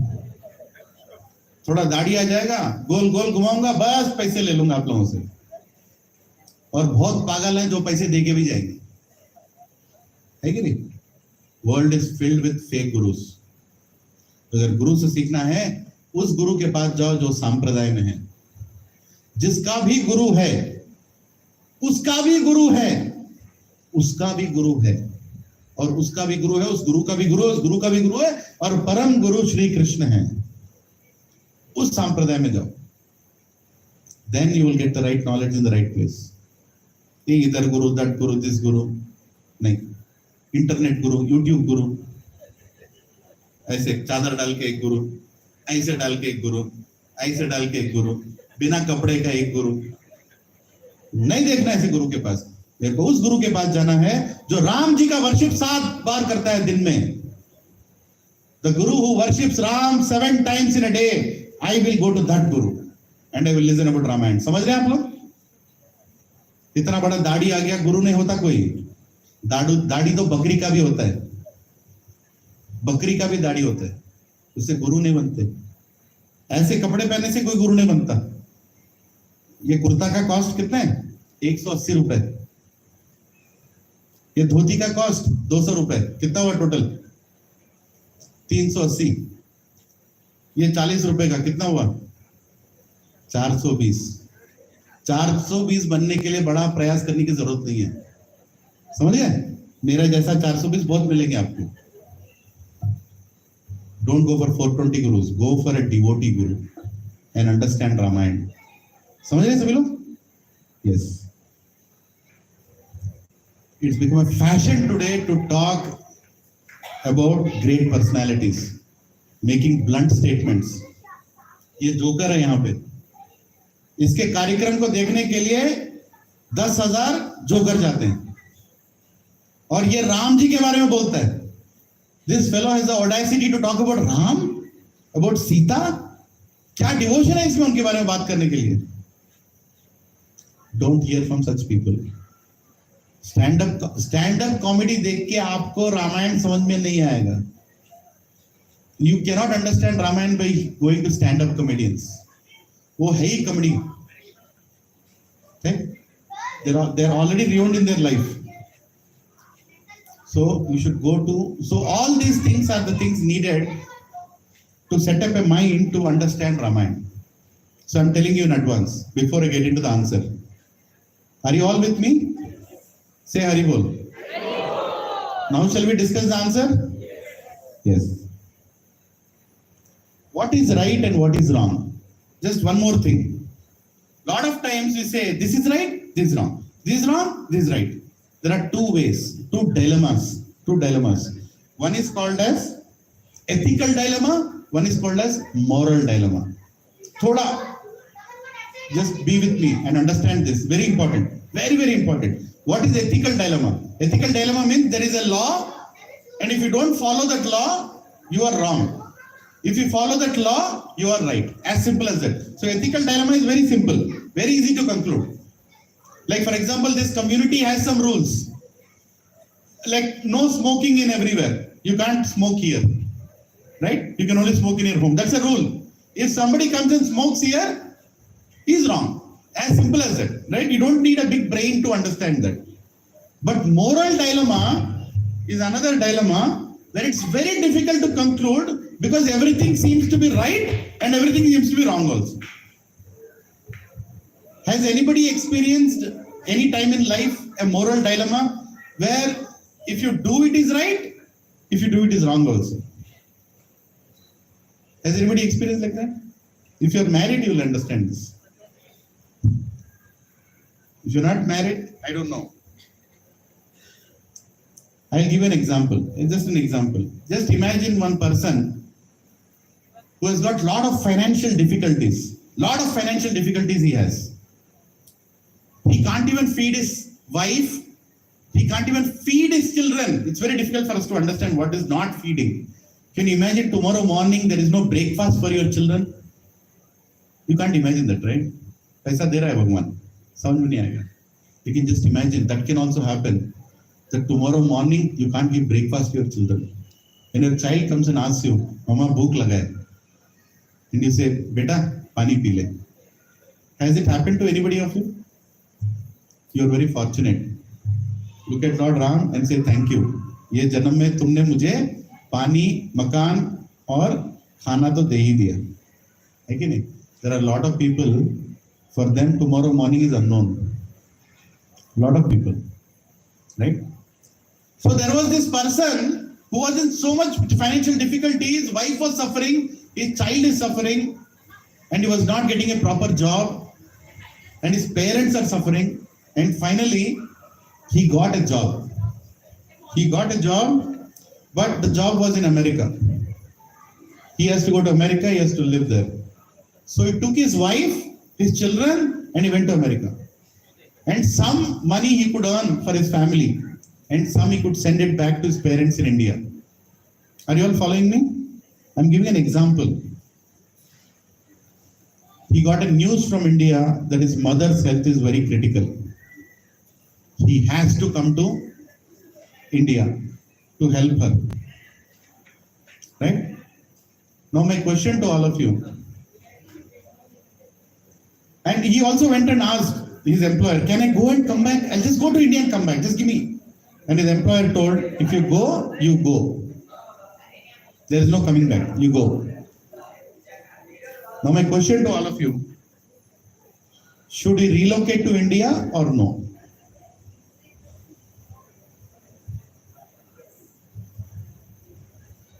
Should he relocate or no? Yes, Mataji is telling yes. Somebody can tell no. Generally, you will not tell no. Mother, mother sentiment.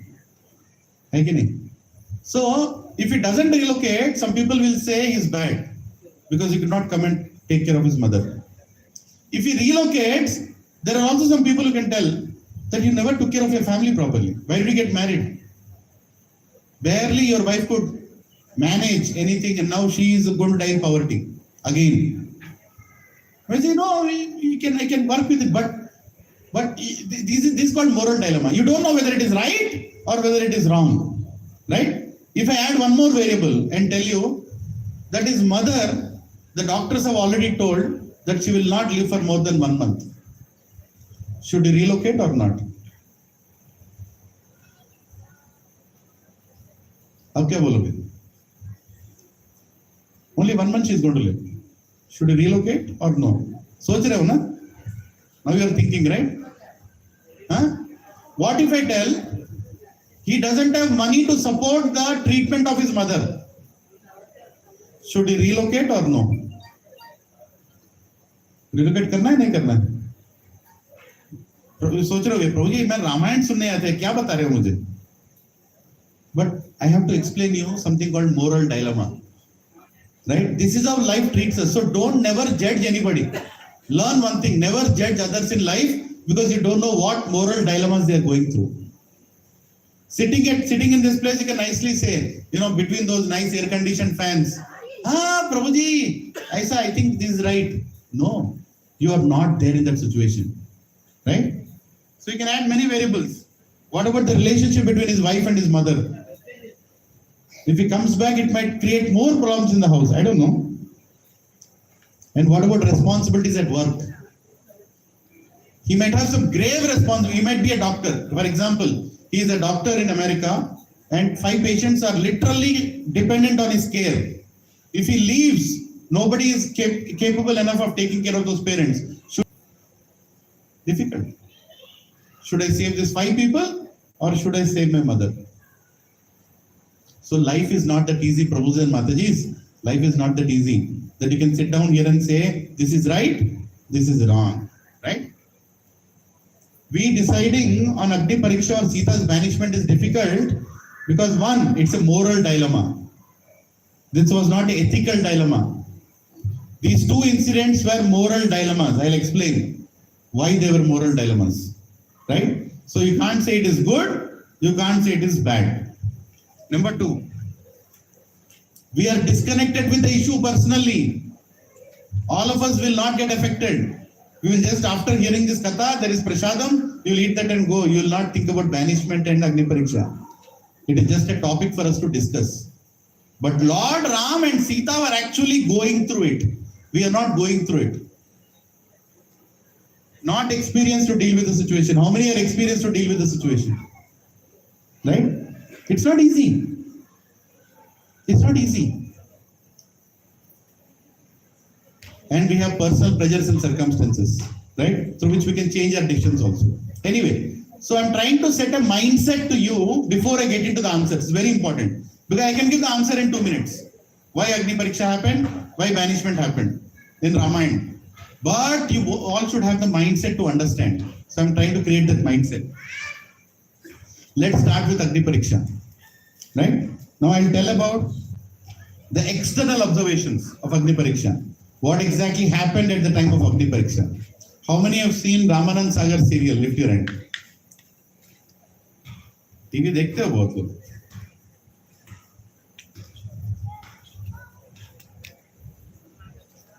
Right? What were the external scene? I'll tell you what happened.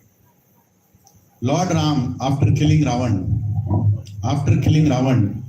he told Hanumanji, he said, Hanumanji, please go and inform Sita that I have killed Ravan.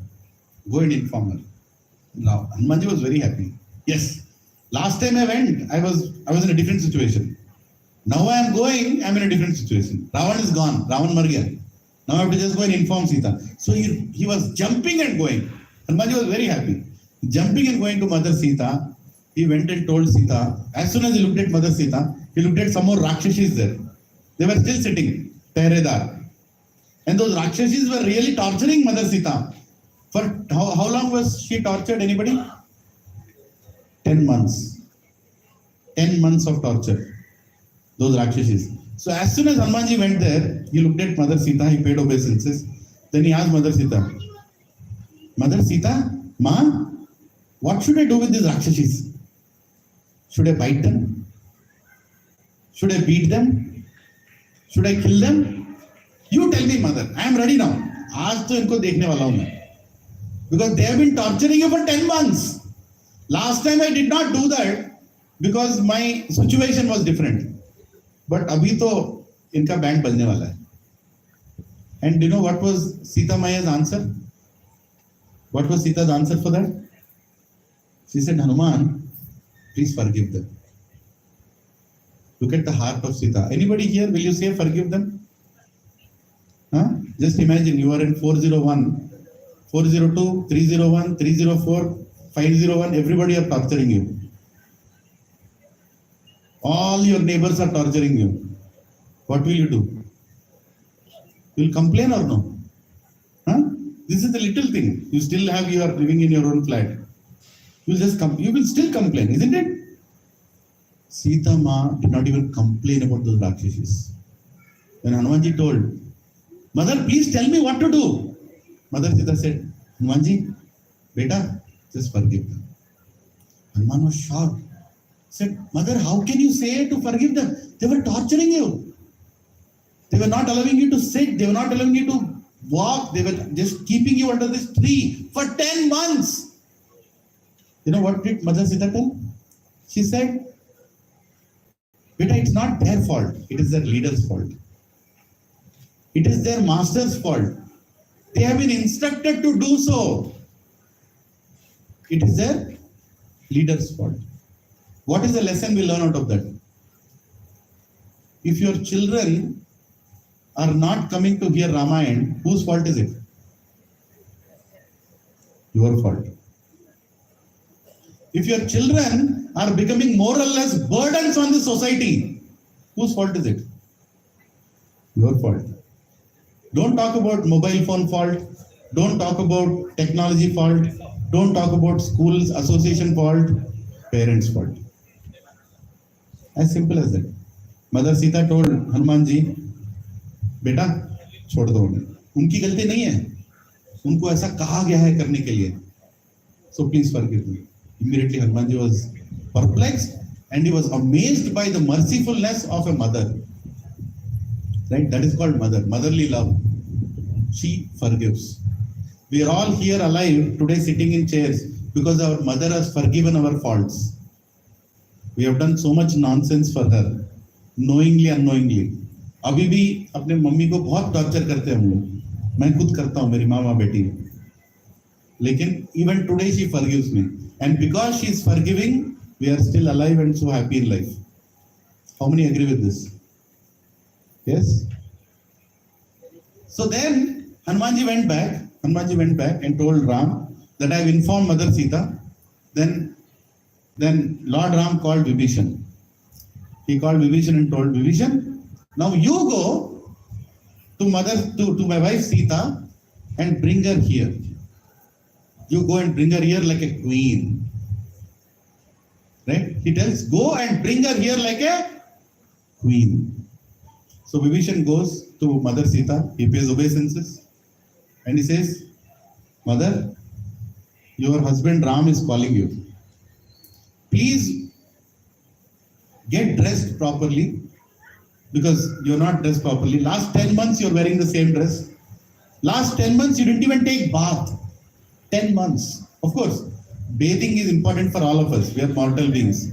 Mother Sita was shining like a jewel, even though she didn't take bath for 10 months. Because she is Swayam Lakshmi. Right? But she said, please wear this dress that I got for you. It's a princess dress. And please wear the jewelry and please come.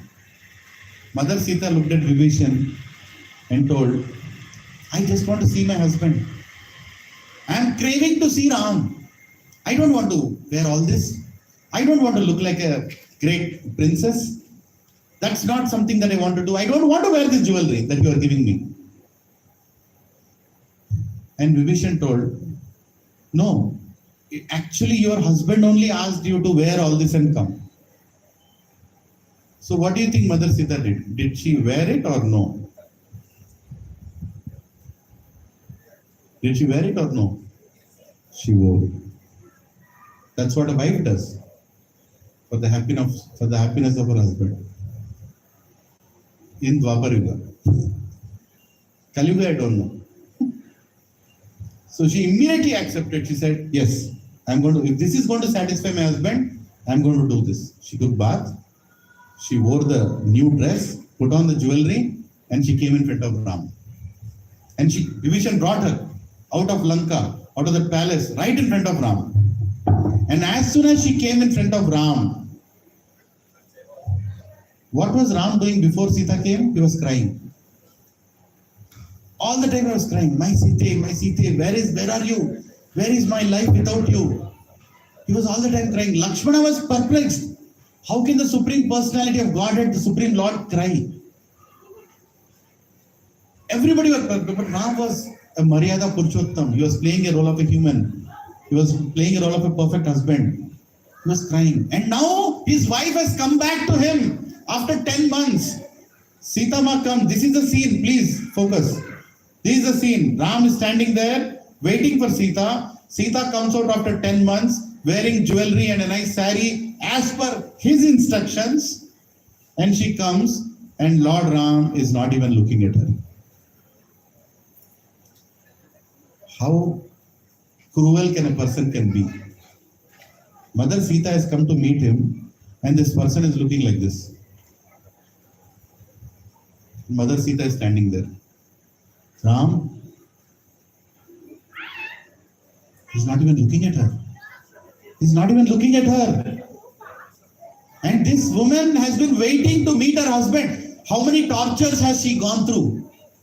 Ravan came and told, tomorrow morning you are my breakfast, Sita. Tomorrow morning you are my breakfast if you don't accept to marry me. And she told, I am the wife of Ram. Nobody can touch me. You kill me.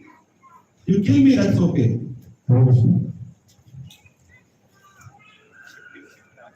You can't hear in the back. Okay. Yeah. You kill me, that's okay. But I'm not going to come to you. And it was not an easy decision to make because Ravan was actually eating people at that time. And he was telling, "Tumhe bhi main khaunga." Next. But she didn't compromise to that. That was Sita. And that Sita is coming in front of Ram and Ram is not even looking at her. Can you imagine? You can't imagine. If one day your husband doesn't look at you, will you tolerate? Anybody here?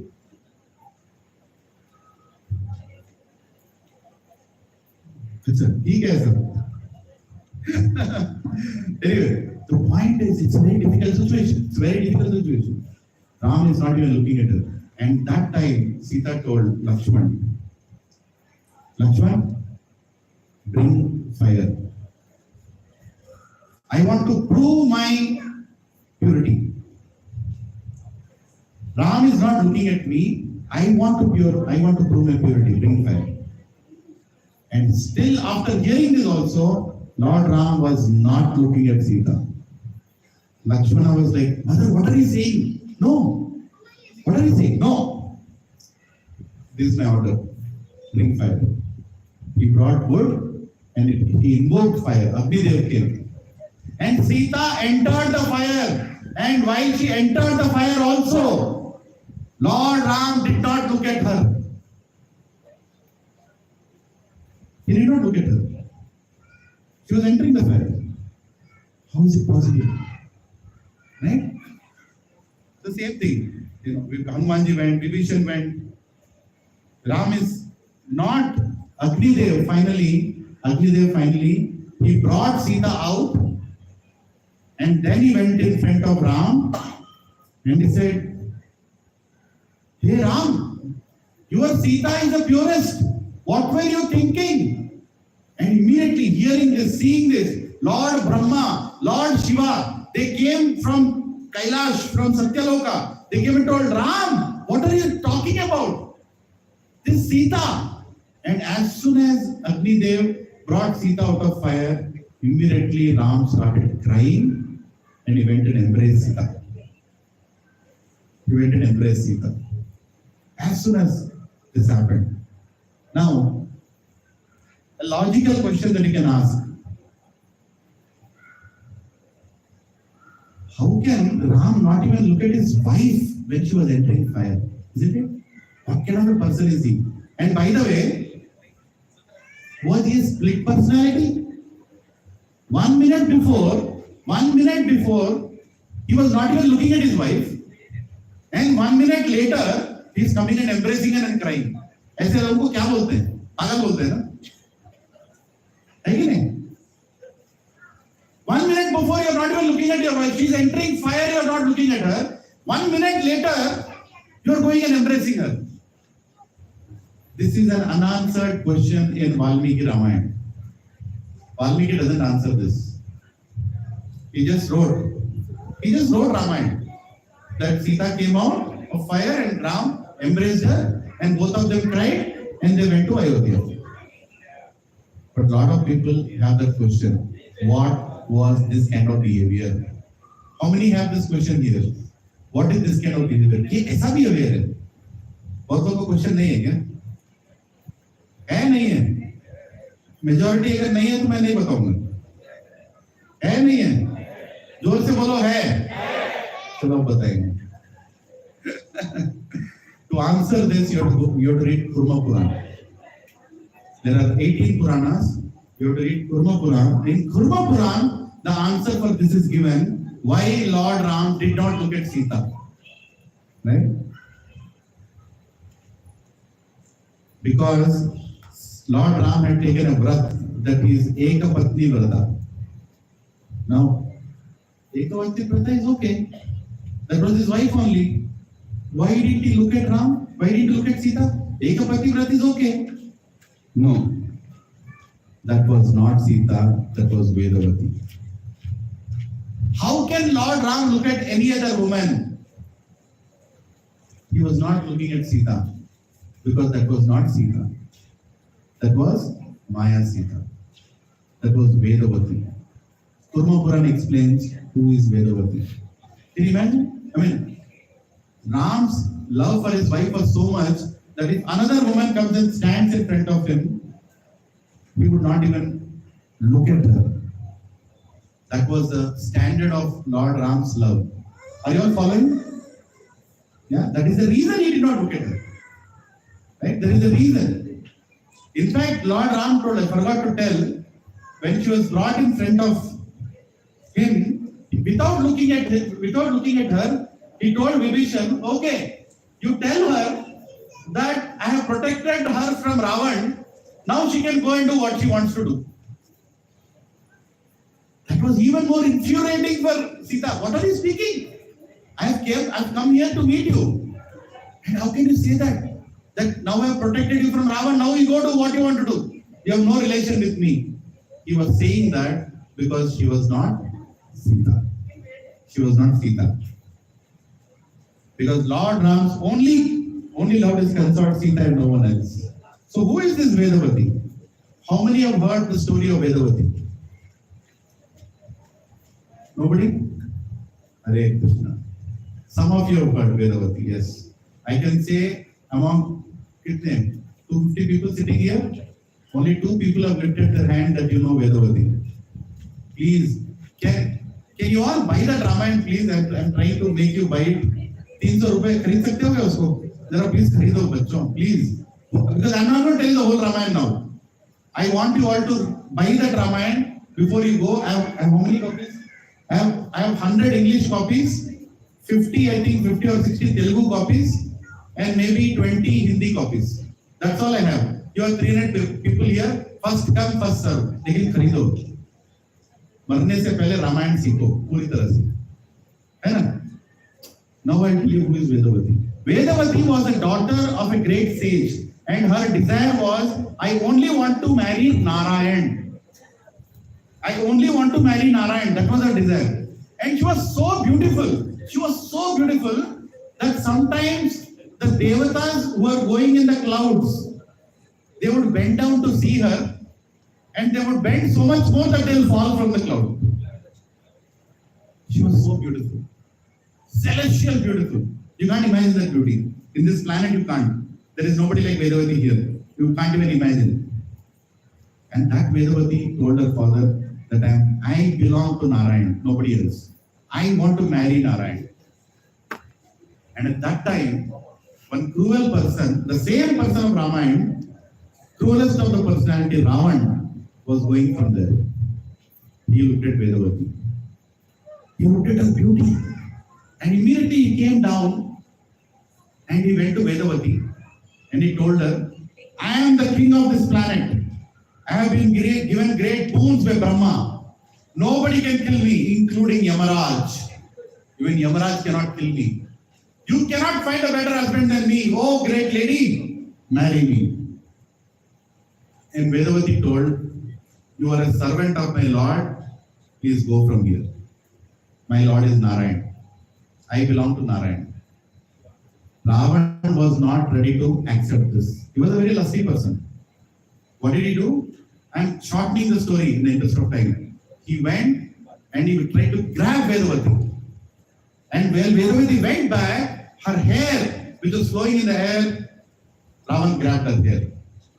And as soon as he grabbed her hair, Vedavati took her hand, she cut off that hair with her hand. That was the tapasya shakti she had. Just with her hand, she cut off the hair. And Ravan had some hair in his hand. At that time, Vedavati told, you cruel person, how could you touch me? You have touched my body now. How can I offer this body to Narayan? Lord Narayan cannot be offered this body. How dare you touch me? Because of you, I cannot marry Narayan. Because of you. You have broken my tapasya. Now this body is useless. And she was just going to immolate herself in fire because she did not want this body. And before that she told, Ravan, you are the cause of my death in this body. You touched my body. But I promise you, I curse you, that whichever life I take birth again, I will be the reason for your death. I will be the reason for your death. And that same Vedavati came back as Maya Sita. When Sita Ma saw the golden deer, as soon as she saw the golden deer, she looked at Lord Ram. And Lord Ram told Mother Sita, as per Kurum Purana, time has come for our Leela to start. Immediately he called Agnidev and he sent Sita to Agnidev. Please take care of my wife. And she went down along with Agnidev, and Agnidev gave her back a new woman whose name is Maya Sita, who was none other than Vedavati. Because Vedavati also wanted association of Ram. She was harping for the association of Narayan. So in this way, you can be his associate. For some time, she became an associate as a Maya Sita, and that Maya Sita was the one whom Ravan touched. It is impossible for Ravan to touch Lakshmi Devi. Nobody can touch Lakshmi Devi except Narayan. Understand that. Nobody can touch Lakshmi Devi. It's impossible. No mortal being, no powerful person can touch Lakshmi Devi, only Narayan can. So people think that Ravan kidnapped Sita. You have not understood Ramayana. Ravan cannot kidnap Sita. He cannot. Because it's Lakshmi Devi. He kidnapped Maya Sita. He took Maya Sita and Maya Sita came back And when Maya Sita stood in front of Ram, Ram understood this is Vedavati and he did not look at her because it's Ekapatti Vrata. He did not look at her. And when Agnidev brought his back Sita back, immediately he hugged her and started crying because he knew that is Sita. And at that time, Vedavati again was going back to Agnidev.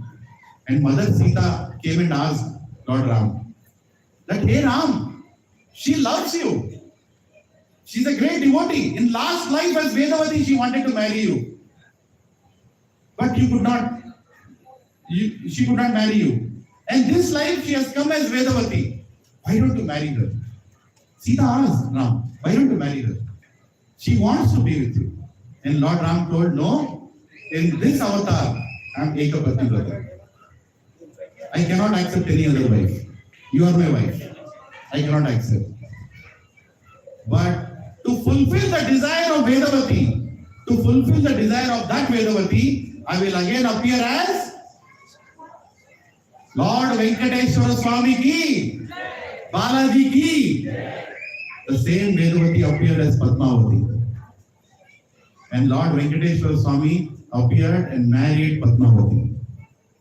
And when the marriage of Padmavati was getting planned, Lord Venkateshwara Swami told Sun God, he told Suryadev, there is a big story of Bhrigu. I can't get into that, that's the whole Venkateshwara Leela. He told Sun God, go and tell Lakshmi Devi, who is doing tapasya, who is angry with me in Kolhapur, go and tell her that it's my marriage, please come. And Suryadev is thinking, I am as it is hot. And you are telling me this hot topic to go and tell a person who is really hot, really in anger. She's really in anger there. And you are going and telling me that go and tell Lakshmi Devi that I am getting married, you please come. What do you think will happen to me?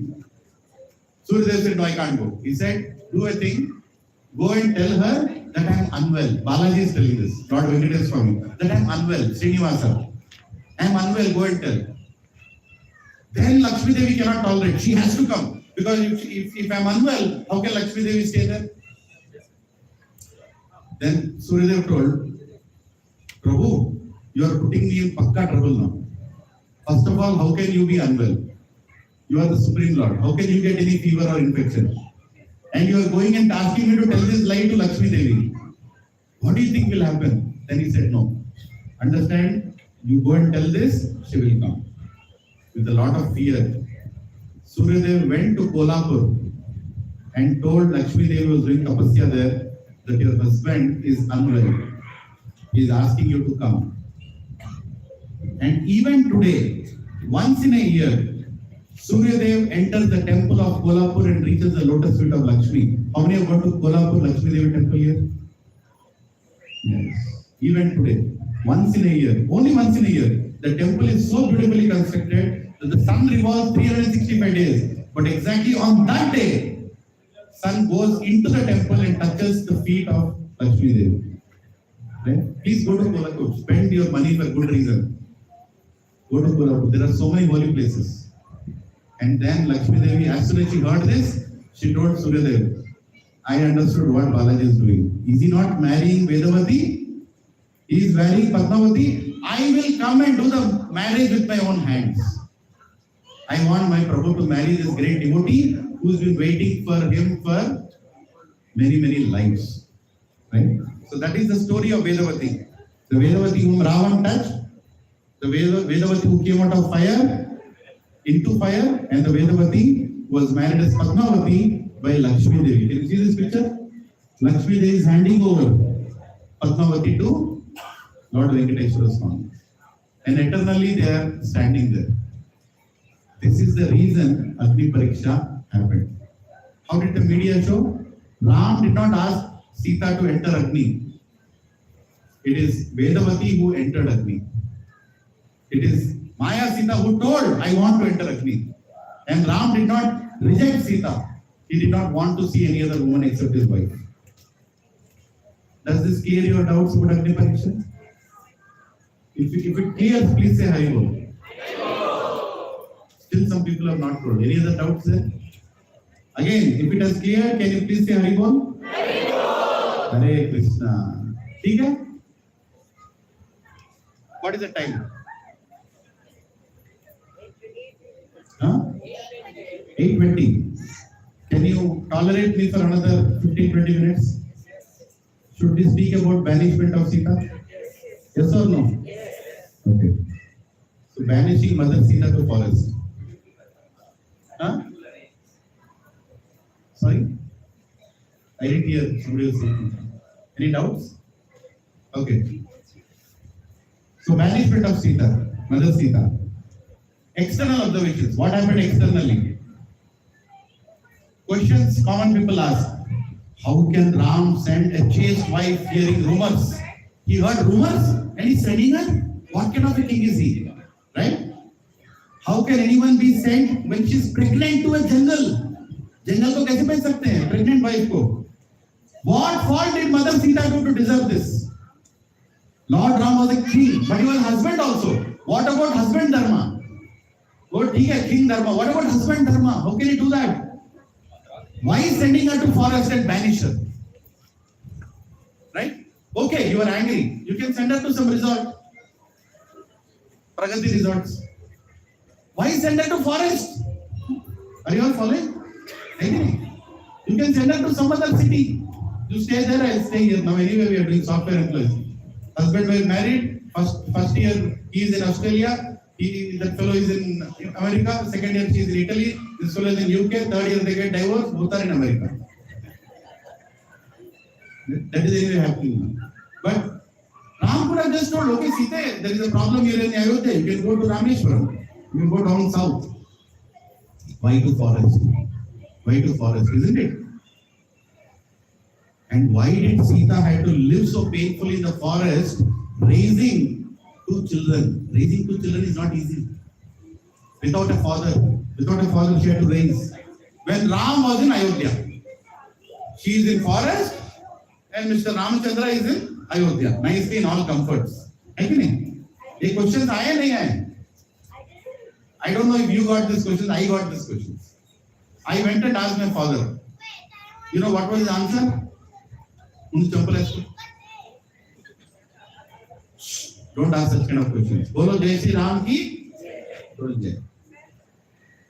But nobody answered. Again, do you all want to know the answer? Again, the yes is very low. Yes. This side did not tell yes. Yes. So this side has to tell again. Yes. Can everybody tell once? Yes. Tell Hari Bol. Hari Bol. Loud Hari Bol. Hari Bol. Ramachandra Bhagwan ki. Yes. Sitaram Lakshman Hanuman ki. Yes.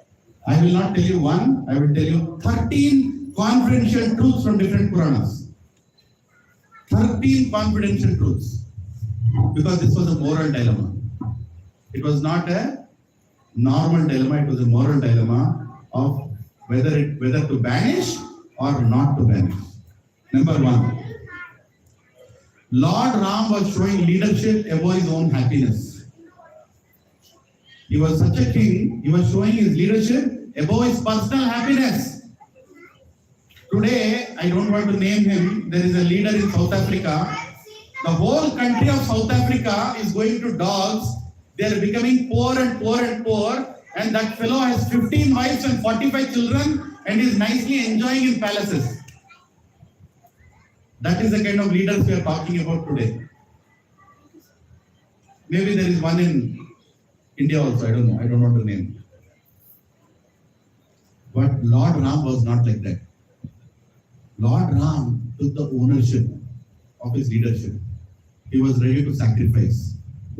Even though it was a rumor, but he understood, I cannot ignore this rumor. A lot of us can ignore rumors. If somebody talks about you something, I don't. But Ram was not like that. He was a very, very responsible leader. Right? Over the South African was. You can browse in Google and see. But Lord Ram, 42 years. He was 42 years before banishing Sita. So he had Sita until he was 42 years. How long did Lord Ram live? 11,000 years. So how many years he was without Sita? 11,000 minus 42. Calculator निकालोगे क्या? 10,900 58 years. 10,958 years Lord Ram was on this planet, but he did not marry again. He did not marry again. He kept golden Sita on the throne. Who would do that? Just think about it. If he had to banish Sita, who would do that? Anybody else would have married again. Anybody else would have just said, okay, it's done, it's done. I have 11,000 years to live on this planet to do my leelas. He lived for 10,958 years he lived, but he never married again, and he only kept Mother Sita in the golden form. And why he kept her in a golden form? Because gold becomes pure on fire. When you put fire under gold, it becomes purer and pure. He wanted to convey that message to all the citizens of Ayodhya that you have pointed finger on my wife. She is gold. My wife is gold. I have banished for a point, for a reason, but I have not banished from my heart. Sita remains my wife, and she is made of gold. Right? The Purana explains this aspect of Ram. And there is only one reason. Sita's respect for Lord Ram, even while staying in Valmiki ashram. When a divorce happens, I don't know how many of you have seen a divorce, or I pray that you should never experience a divorce. It's a very painful process. And especially when you have children, and the divorce happens and the children stay with one parent. Children naturally hate the other parent. Children naturally hate the other parent when they are staying with the parent. I have seen that, one of my friends, she got divorced and her children hate their father because mother naturally doesn't say any good things about the father because she got divorced. But in case of Lord Ram, Mother Sita made love and Kush devotees of Ram. They were the best reciters of Ramayana. They were the best reciters of Ramayana. What does that say? Was that really a banishment? Something we don't know here that's happening, isn't it? Because if she was banished, she would have told wrong things about Ram. She didn't tell a single wrong thing about Ram to her children. They both became staunch devotees of Lord Ram. Right? That's another aspect that we should understand. Sita was a queen and she was also a wife. She understood her duty as a queen. And she understood she's a mother for many. She's a mother for many. So she understood my duty as a queen is more important than as a wife. And also as a wife, you'll understand in further more explanations. Number 3, Bhrigu Muni's curse to Lord Narayan for killing his wife, Khyati. Bhrigu Muni had a wife. How many have heard Bhrigu Muni? Bhrigu Muni? One of the greatest sages. Bhrigu, one of the sons of Brahma. So Bhrigu Muni, he had a wife called Khyati and he had a son called Shukracharya. Shukracharya was the guru of Asuras. So once Shukracharya, he went on some yajna. He went to do some yajna. And in this Purana it is explained, when he went to do the yajna, he called his parents, said that, hey Bhrigu Muni and my mother Khyati, please stay here while I go to do the yajna. Because Indra and the demons can attack the Asuras, you have to be there to protect. And coincidentally something happened, even Bhrigu Muni went out for some time, for some other work. And only Khyati was at the house. And when Khyati was there, and exactly at that time Indra attacked, all the demons were being killed by Indra. Immediately Khyati, with her tapasvi shakti, she created a weapon to kill Indra. As soon as she created that weapon, Lord Narayan immediately appeared there and cut the head of Khyati. Because the Devatas are devotees of God. Asuras means the people who don't accept God. Devatas means the people who accept God. That is the only definition of Asura versus Sura. So, as soon as that happened, at that very point when Narayan removed the head of Khyati, at that very moment Bhrigu Muni came. And all he saw was his wife getting killed and Narayan standing there, and immediately he cursed Lord Narayan that you have killed my wife, you will have to appear 7 times on the planet. And one of the time when you live for the longest time in all the avatars, you will not have your wife with you. Exactly like you have made me bereft of my wife. So Lord Narayan appeared as Matsya Avatar, Kurma Avatar, Narsimha Avatar, many other avatars. But never he lived for a long time. Narsimha Avatar came for a few hours. Matsya Avatar came and went. Vara Avatar just came and killed Hiranyaksha and went. Vamana Avatar just came and delivered Bali Maharaj and went. But Lord Ram lived for 11,000 years. Are you understanding? And in this avatar, he did not have his wife with him. And that was also a curse of Virumuni. Surprisingly, it is told in the Purana that after cursing this to Narayan, and Narayan did not get affected, he understood, okay, my picnic time is going to come with my wife. I'll go and sometime we'll do another kind of Leela. But right after he cursed, he went and, Hare Krishna, please don't leave. There is prasadam for everyone. We'll just finish in 10 minutes. Is that okay? So, so there was, what was the thing? Yeah, so surprisingly, after he cursed, then he came back and applied some mantra and kept the head of his wife and she became alive again. So why did he curse in first place? Right? But anyway, but Narayan accepted that curse. Third reason. Fourth, there is love in separation and there is love in union. When Lord Krishna was on the planet, he was with gopis for 11 years. But he lived for 125 years on this planet. 114 years he was not with the gopis, but gopis were finding Krishna everywhere because they loved him so much. Right? There is something called Vipralamba Bhava, which is not understood by materialistic people. That when you are in union, you see person at single place. But when you are in separation, you see him everywhere. That love is even greater than the love in union. You understand? You can't understand this. Don't try to do that. But it's the purest form of love where devotees, even in separation of God, they find union with God. More than his own at the time when he's there in union. So, Sita and Ram experienced this for 10 months. And Mother Sita told Ram, I liked that time when I was really remembering and seeing you everywhere. Can we do that for some more time? And Lord Ram told, okay, we have 10,958 years left. We can enjoy this Leela in this avatar. Are you all understanding?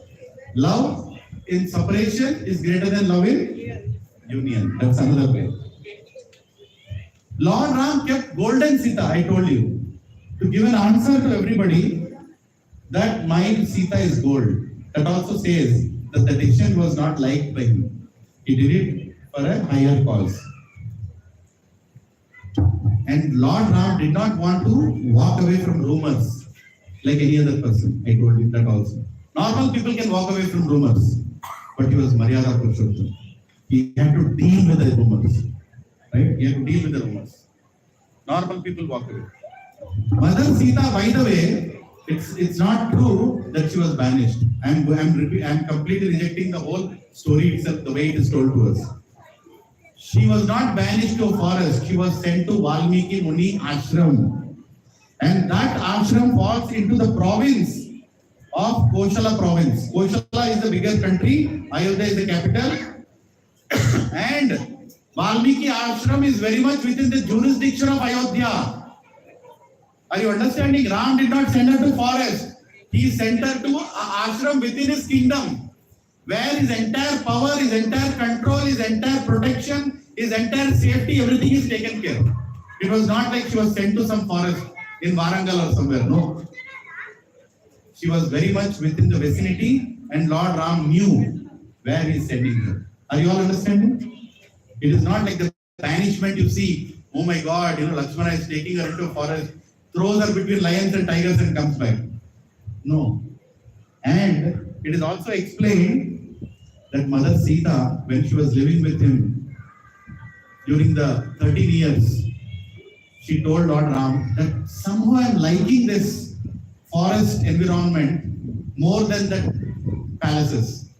And Lord Ram was meeting many sages during his exile. He was meeting many sages, one after the other. He was meeting them. So Sita fell in love with so many sages. And she said, I want my sons to be brought up near a sage. I don't want them to be brought up in a kingdom. I want my son to be with Vishwamitra Muni, with Valmiki Muni, with all these Munis. I want my children to be brought up like that. And Ram told Tadastu, don't worry, that will happen. That will happen. And that's what happened. The Purana explains, it was done as per the desire of Mother Sita. Nicely done. When all that rumor started, immediately Lord Ram told Sita, okay, so whatever we planned is going to happen now. Now we can go and bring up our children near Valmiki Muni. Ninth reason, Madhvacharya tells in Mahabharata commentary that there was a demon, and he had taken a benediction from Brahma that until Narayan and Lakshmi are not separated, nobody can kill me. See, he had a better insurance plan than Hiranyakashipu also. Hiranyakashipu has so many ways that I should not be killed. This demon went for the ultimate cause. He said, until Narayan and Lakshmi are separated, nobody can kill me. Because he knew that Narayan and Lakshmi cannot be separated. And all the devatas were thinking, how to kill this fellow? How to kill this fellow? He cannot be killed. Isn't it? At that time, Indra came to Lord Ram. Indra came to Lord Ram when he was in Ayodhya. And this is a very confidential pastime mentioned by Madhvacharya in another commentary of another Purana, that Indra came and told Lord Ram that can you please somehow manage this, that Sita is not with you for some time. Right? And during that time, I need to kill the demon. And I need some time. You might ask, but she was not with him when, she was with Ravan also. But that was only 10 months. Indra needed many days of work. To kill the demon was not easy. In the other loka, in the higher lokas, he needed more days. In the higher lokas, he needed more days. How many of you know that 6 months in this loka is 1 day? That 6 months in this loka is 1 day in Swargaloka. That's why it's called Uttarayana. And next 6 months is called Dakshinayana. There 1 day is our 6 months, there when night is our 6 months. He wanted some days of fighting with the demon. And Lord Ram told, okay, now your time starts. And the banishment of Sita happened. As per the agreement, Sita went there. And it took 11,000 years in Bhuloka for some number of months in Swargaloka to kill the demon. And the war exactly happened at that time. Which means what? It was all planned. It was all planned. They both did it for a reason. Madhvacharya explains. 10th reason. Mother Sita's another name was Dharmacharini. And Janak Maharaj told Lord Ram, please hear this attentively. There, when he was marrying his daughter, Janak Maharaj, when he was marrying her to Lord Ram, he told, my daughter's name is Dharmacharini also. And Lord Ram was like, he knows what is Dharmacharini. What does it mean? My father-in-law, what does it mean? He said, Sita will never accept adharma. If she sees any adharma happening, she will immediately object. Even if you are her husband, if there is any adharma happening, she will immediately object. That's her nature. You can't change her nature. You're all following me? If she sees a adharma, she will immediately object. My dear husband, you can't do that. My dear sir, you can't do that. She's not like she'll keep quiet. She was Dharmacharini. So that is the reason when Lord Ram went and told Sita that you stay here and I'll go to forest, immediately she felt this is not Dharma. Immediately she objected, saying, how dare you say that to me?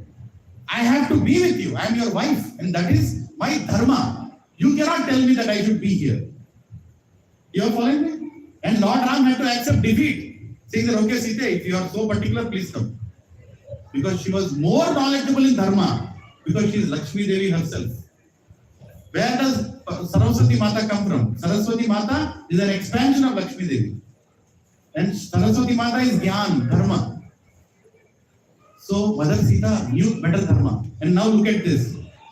if she was Dharmacharini, and when Lord Ram told her that she has to go to forest now, why didn't she object? She didn't object. She said, okay, now it's time for me to go. Which means even Sita, Mother Sita knew that this is Dharma. This is the right Dharma to do. That you are sending me to forest because this cause that you are doing as a king to kill this rumor is more important. Are you all following me? Right? Lord Ram is the incarnation as a Maryada Purushottam, and for him reputation is very important. In Kali Yuga, people's reputation, I don't know how much we care about our reputation, but in those days, reputation was more important than life. In Bhagavad Gita, Lord Krishna tells to Arjuna, for a person who is honored, dishonor is worse than death. There is a verse for that. For a person who is honored, dishonor is worse than death. Right? So Maryada Purushottam Ram, he had to take that stand of sending Sita for a rumor. But when the same Ram appeared as Swayam Bhagavan Krishna, he married 16,000 gopis when they were kidnapped by a demon. And when they told that we can't go home now, he said, you can become my wife. He didn't care about rumors. Right? So, but in this role as Lord Ram, he had to make sure that nobody creates a bad reputation because it's Maryada Purushottam. And finally, 12th reason, I'm only 2 reasons away. And there are many more reasons, I'm only discussing 13. So 12th reason, Mother Sita was playing with 2 parrots in Mithila when she was very small. And when she was playing and those parrots came and the parrots started speaking Ramayana. Even before she married Lord Ram, she heard 2 parrots speaking Ramayana. And she was so amazed. And the parrot is telling, you will marry Ram, Ram is going to come, you will marry and this. And immediately, she did not want to miss the suspense. She took that parrot and she put up the parrot in a cage. Say, you stay here until I marry Ram. Don't tell more than this. I don't want to hear the full Ramayana. I just want to experience it. But that parrot was pregnant.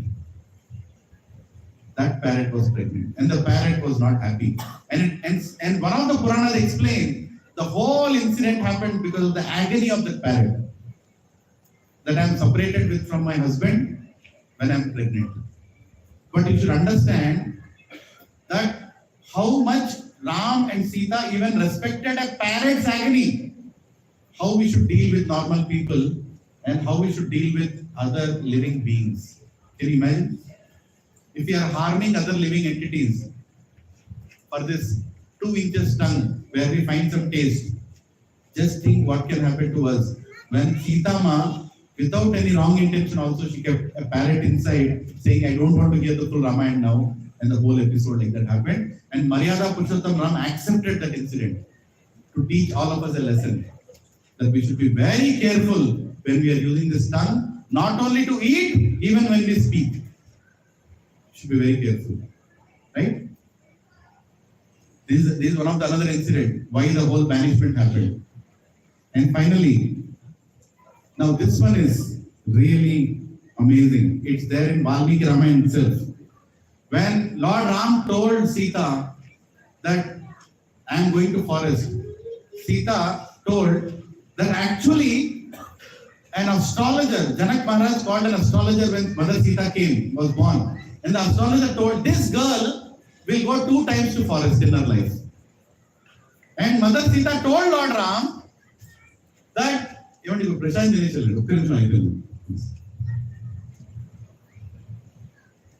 right? This Mother Sita told Ram that Ram, why are you thinking twice to call me to forest? My father already told me that it is written in my destiny that I will go 2 times to forest.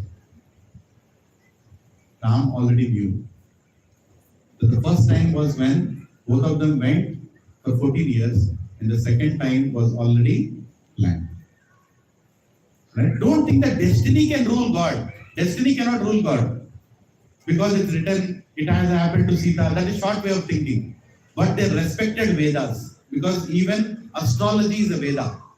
And Lord Ram loves Vedas. And he wanted to honor that Veda. So he said, okay, if it is written so, the planets are so drawn for our Leela to happen, we will honor it.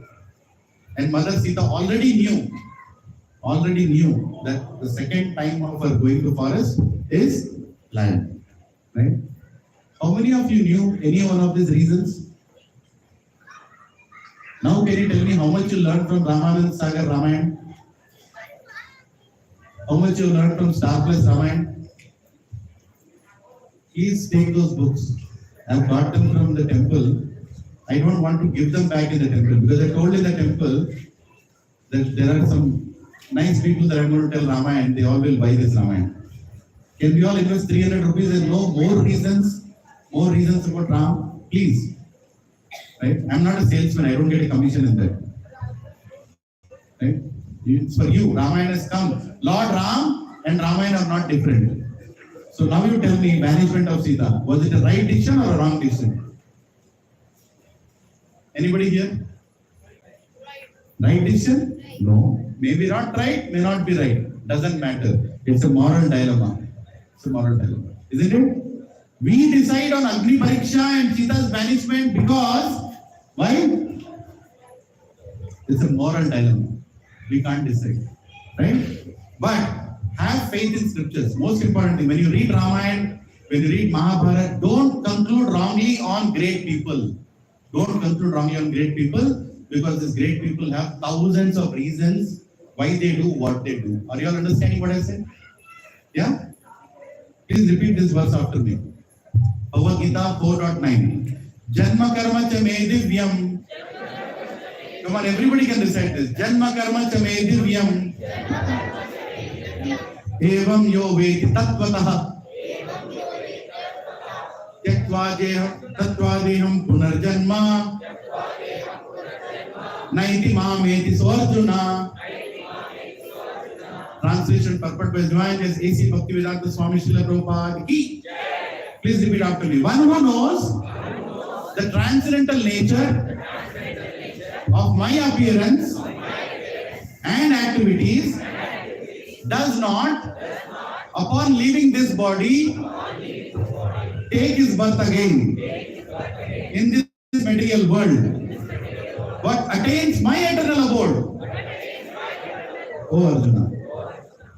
Lord Krishna is telling that anybody who discusses the Leelas of Ram, Lakshman, Bharat, Shatrugna, Ramayana, Mahabharata, Matsya Leela, Kurma Leela, Varaha Leela, any one of the Leelas, they don't take birth again.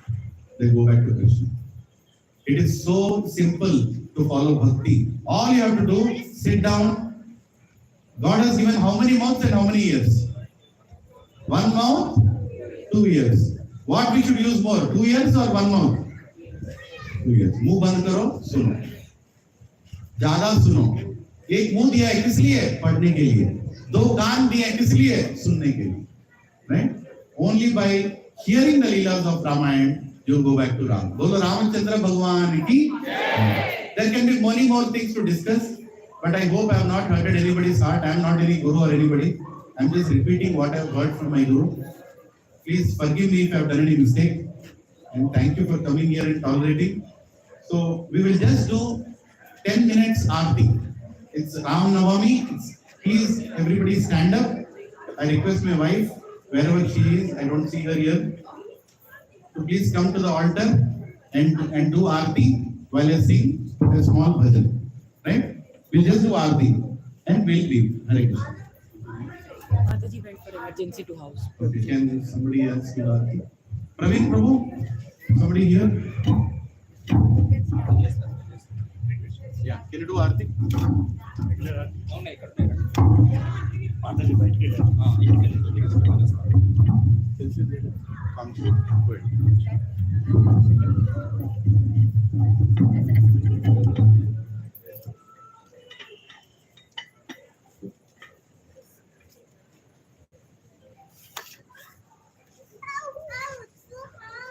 Pawan, Pawan.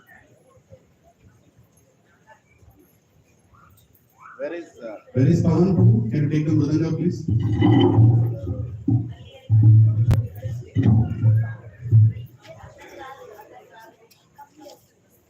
बोलो रामचंद्र भगवान की जय।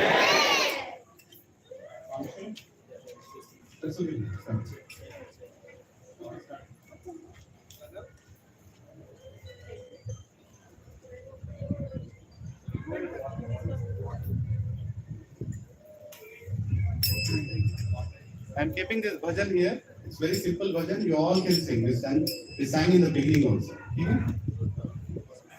Where is Pawan Prabhu? Somebody who was playing Mridanga?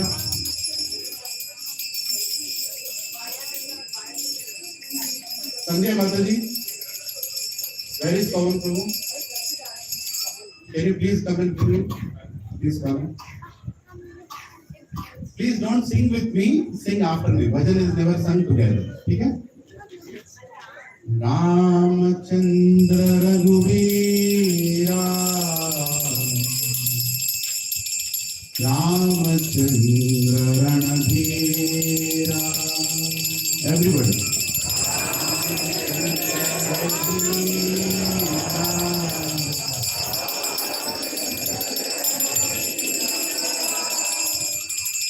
Ramachandra Raghurama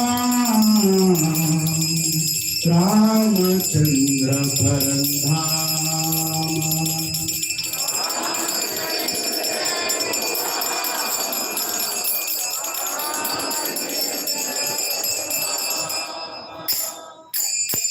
Ramachandra Raghuvira Ramachandra Ranadhira.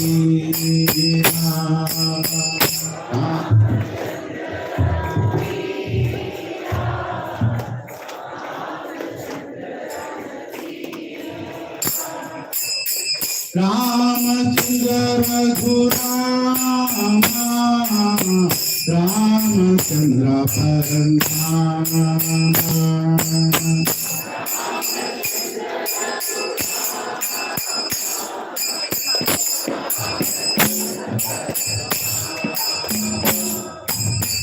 Ramachandra Raghurama Ramachandra Parandhama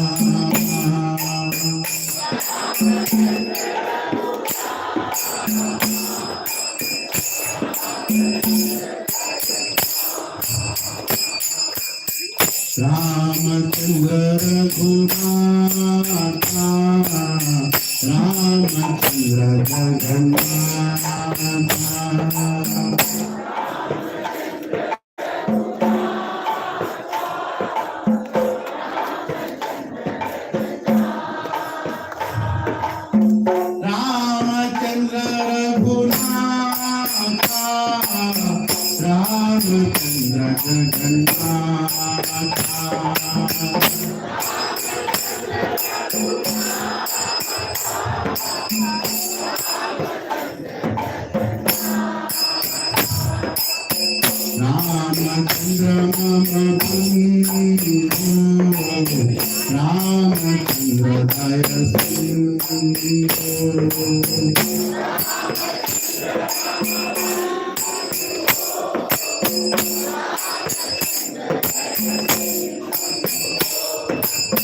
Ramachandra Mama Bandhu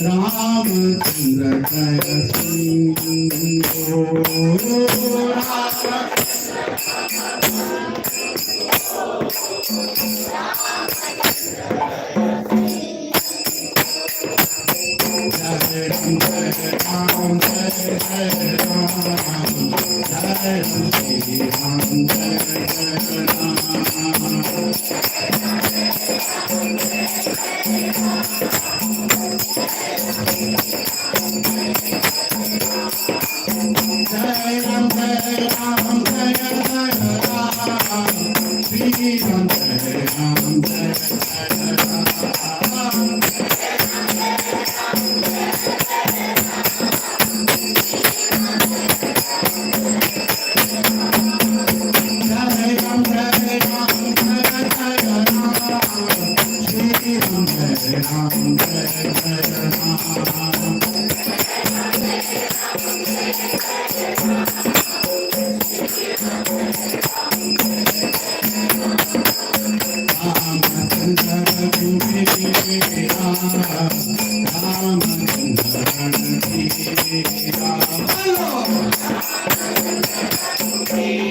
Daya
Hare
अयोध्यावासी Ramchandra भगवान की सीता मैया की लक्ष्मण जान की जय बोलो हनुमान की श्री रामायण ग्रंथ की जय श्री राम